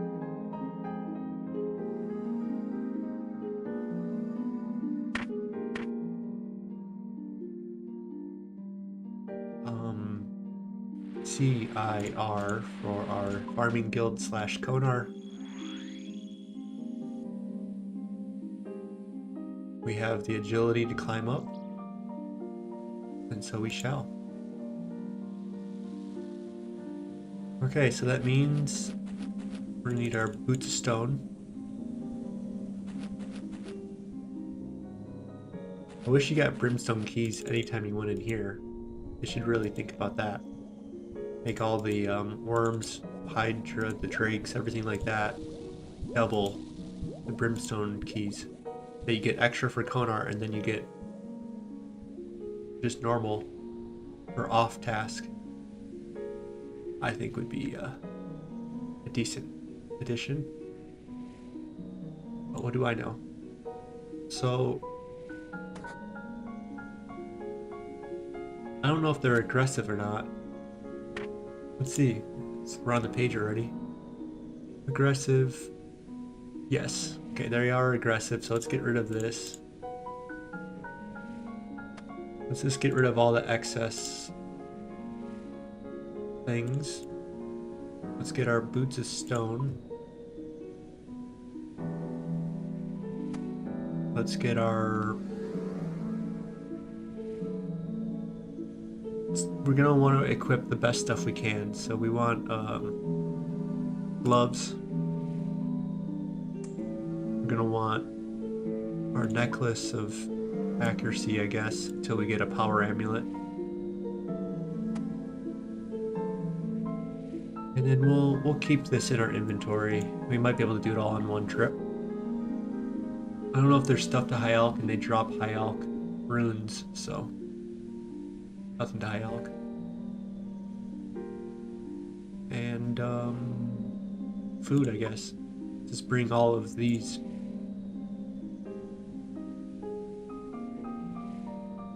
Just put 5 and 5 away. And hope that that's kind of good enough. We have our Boots of Stone, we have our damage, we have everything we want. I don't know, should we just get a... We don't really have a better helmet. It's only -3 for significant defense. Like, I might even want to put our ring light legs on. It'd be nice to wear this, but we don't have the level. So let's compare a coif compared to our rune helmet. 4 range for whatever. Whatever. I think we can safe spot it. Let's see if we can figure that out. And this is the perfect spot to bring a leather shield to. Now this is a question of if we should just get our shield or not, because it also is not that good.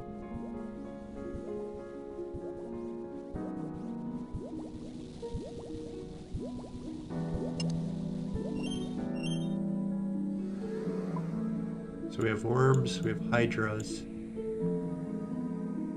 and this will take us to sulfur lizards. Okay. Don't mind me, guys.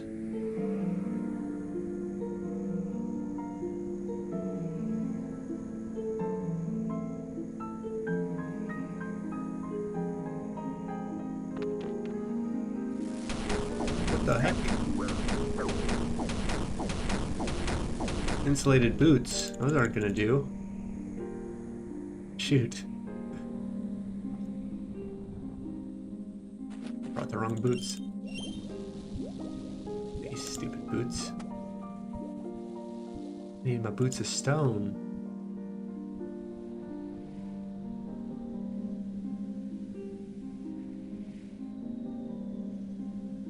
Stone.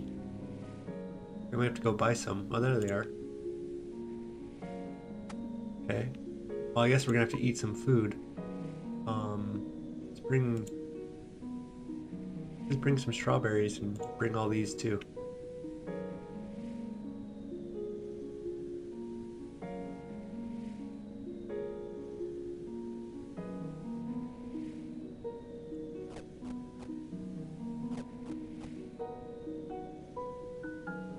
Okay.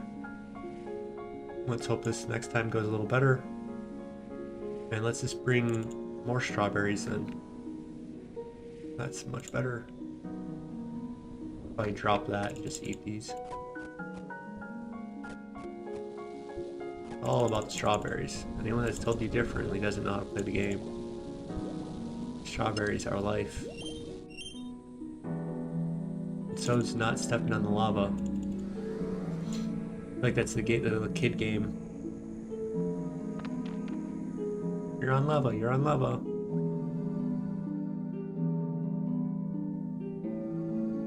That's what they need to release in this game. Okay, where could I possibly save spot? Like here-ish? Let's see. I think it needs to be the other direction. Oh. Maybe here.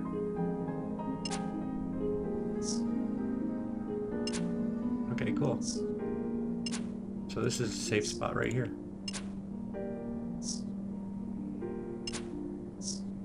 I guess we didn't need the food.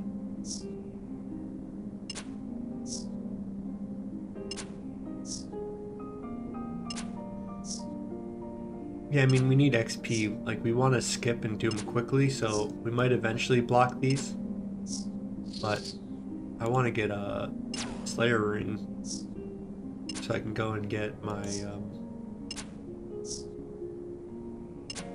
This is much more easy on my brain. Sit back and shoot lizard.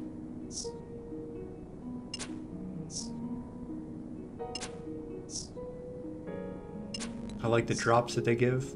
It'd be nice if we can get a steel bar drop.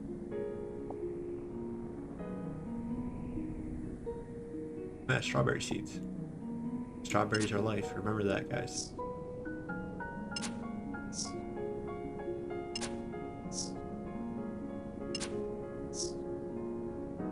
It's a 1 in 640, that drop. By the way. That's 31 farming, so that's almost the level that we're at. So those really are type of drop that we're looking for. Like that's the best allotment seed we can get, except for, of course, the snape grass. I don't really care for watermelon or anything else.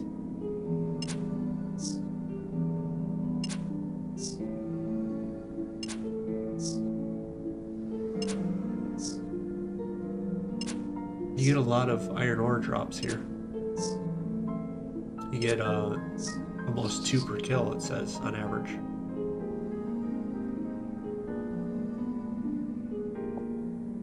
Fire runes. Pretty cool. Looks like that guy was out of here. It's like a...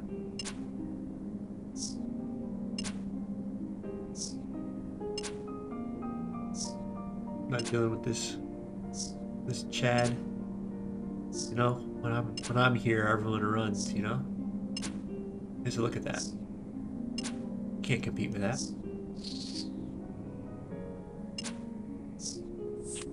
Oh, he's aggressive. Forgot about that. Hey, bud. You need to back up. Back up. See, look at that threat I am. They can't even approach me anymore.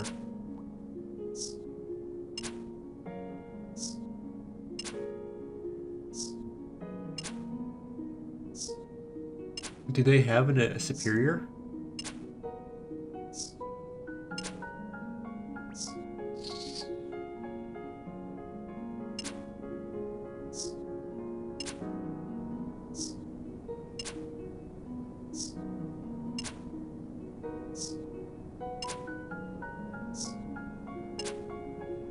50 level combat. I like anything that has hit points so that I can get my XP up for range, because that's kind of one of our bottlenecks probably.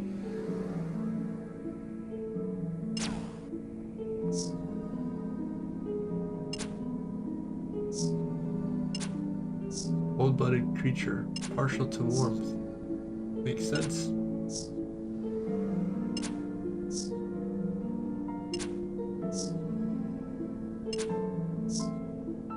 I think we only have a few more minutes. Maybe we can finish this task before we're set to go. We need about 50 of these. Will get me up to 47 Slayer.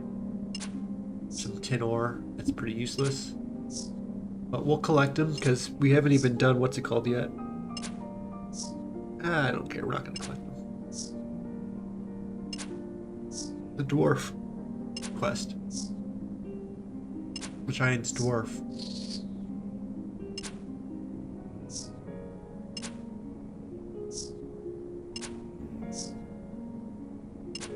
I don't care for these rainbow fish either.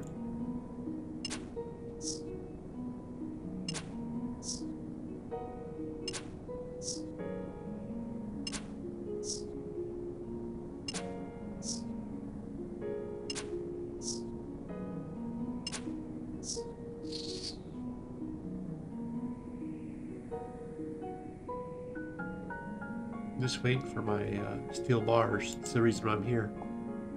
Can you do this off task? Or do you need to be on task? Because we might just AFK here off stream if that's the case. I want to get my ranged up anyways, and I want steel bars because I'm thinking about doing a little bit more construction, and for mahogany homes you need steel bars. And you get iron, you get coal as well. And so maybe we end up doing a little smithing off stream too and turning those into steel bars. Might be the formula. You get 3 to 5 every 32 kills, but you get 5 to 10 iron and coal every 6 kills and every 10 kills. So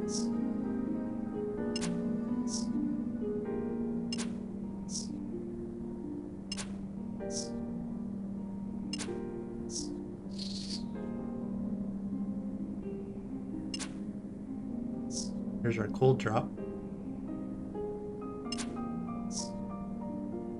Yeah, that's 4 steel bars right there. I don't have a better method that I know of.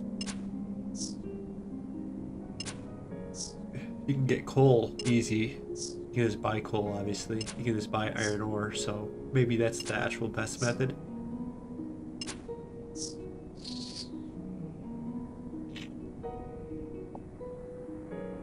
But I like to find unique ways. Take value where I can take it. Be happy with it. Like, honestly, you know, buying coal or just mining it is probably going to be quicker than killing these, but I'm also getting my ranged up. And, well, just like that, we have 14 coal. So it's like... maybe not quite.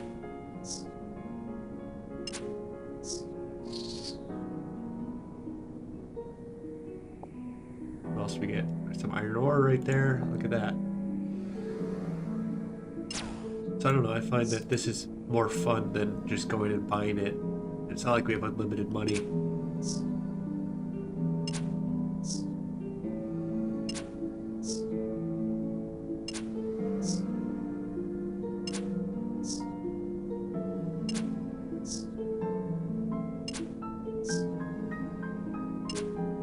I wish these didn't have a Slayer level, because that would be a good way to start the game. what I wanted. I wanted to have coal pretty early for different things and such, and yeah, look at how much coal we have, 24 already.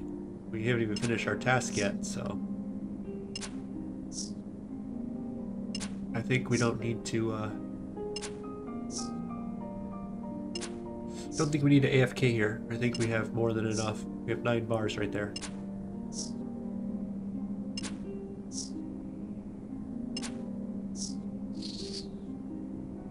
And that's one inventory somehow. Exactly one inventory of, Nope. Forgot that they were aggressive. We need to back up, bud. Said back up. Excuse me, sir. You're really gonna chase me all the way out here?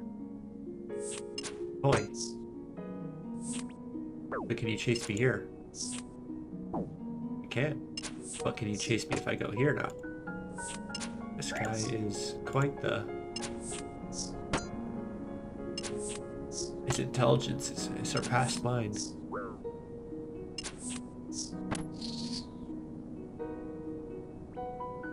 You got steel bars for me? All that effort? You don't even have steel bars. You got tin ore.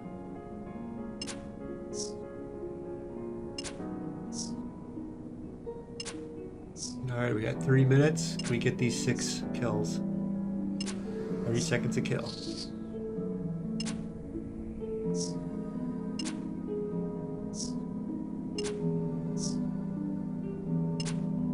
Looks like we might get a range level before we end stream.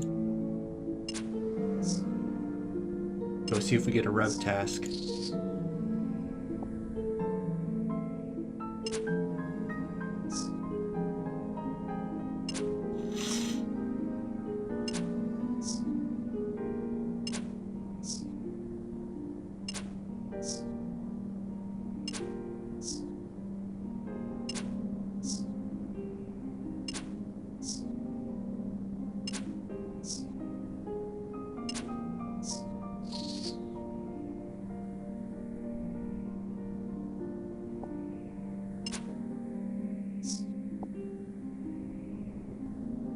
I don't know if the silver ore is worth picking up.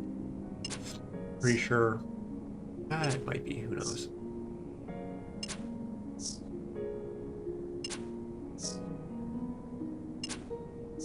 Pretty sure you can get silver bars from doing salvaging and stuff now. That might be more worth my time than going to a furnace and blasting those. I think they should do some type of like silversmith gloves, or like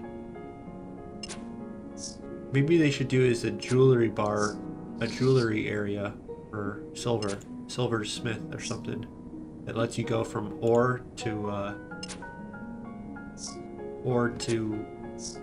holy necklaces right away. Let's say you could just go there and you can automatically make holy necklaces, because that way it's not OP.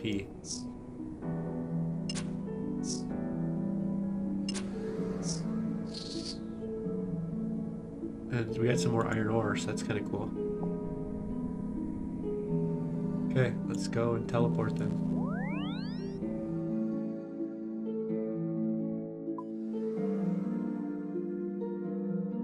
I don't know if that's the best idea I ever had, but just the way to make silver, like silver kind of sucks. What do you do with silver? You're gonna make bars and then what? But if you were able to turn your ore directly into some crafting XP and smithing XP, then you don't, it could be a little different than the other. That's our bell that our stream is ending. Happy with today's stream. Did Royal Trouble. Black Demons. Yeah, we're not doing that, huh? No, sir. But yeah, let's bank everything real quick. Let's go to... Let's bug off my face. Yeah, we had some coal and iron already, but...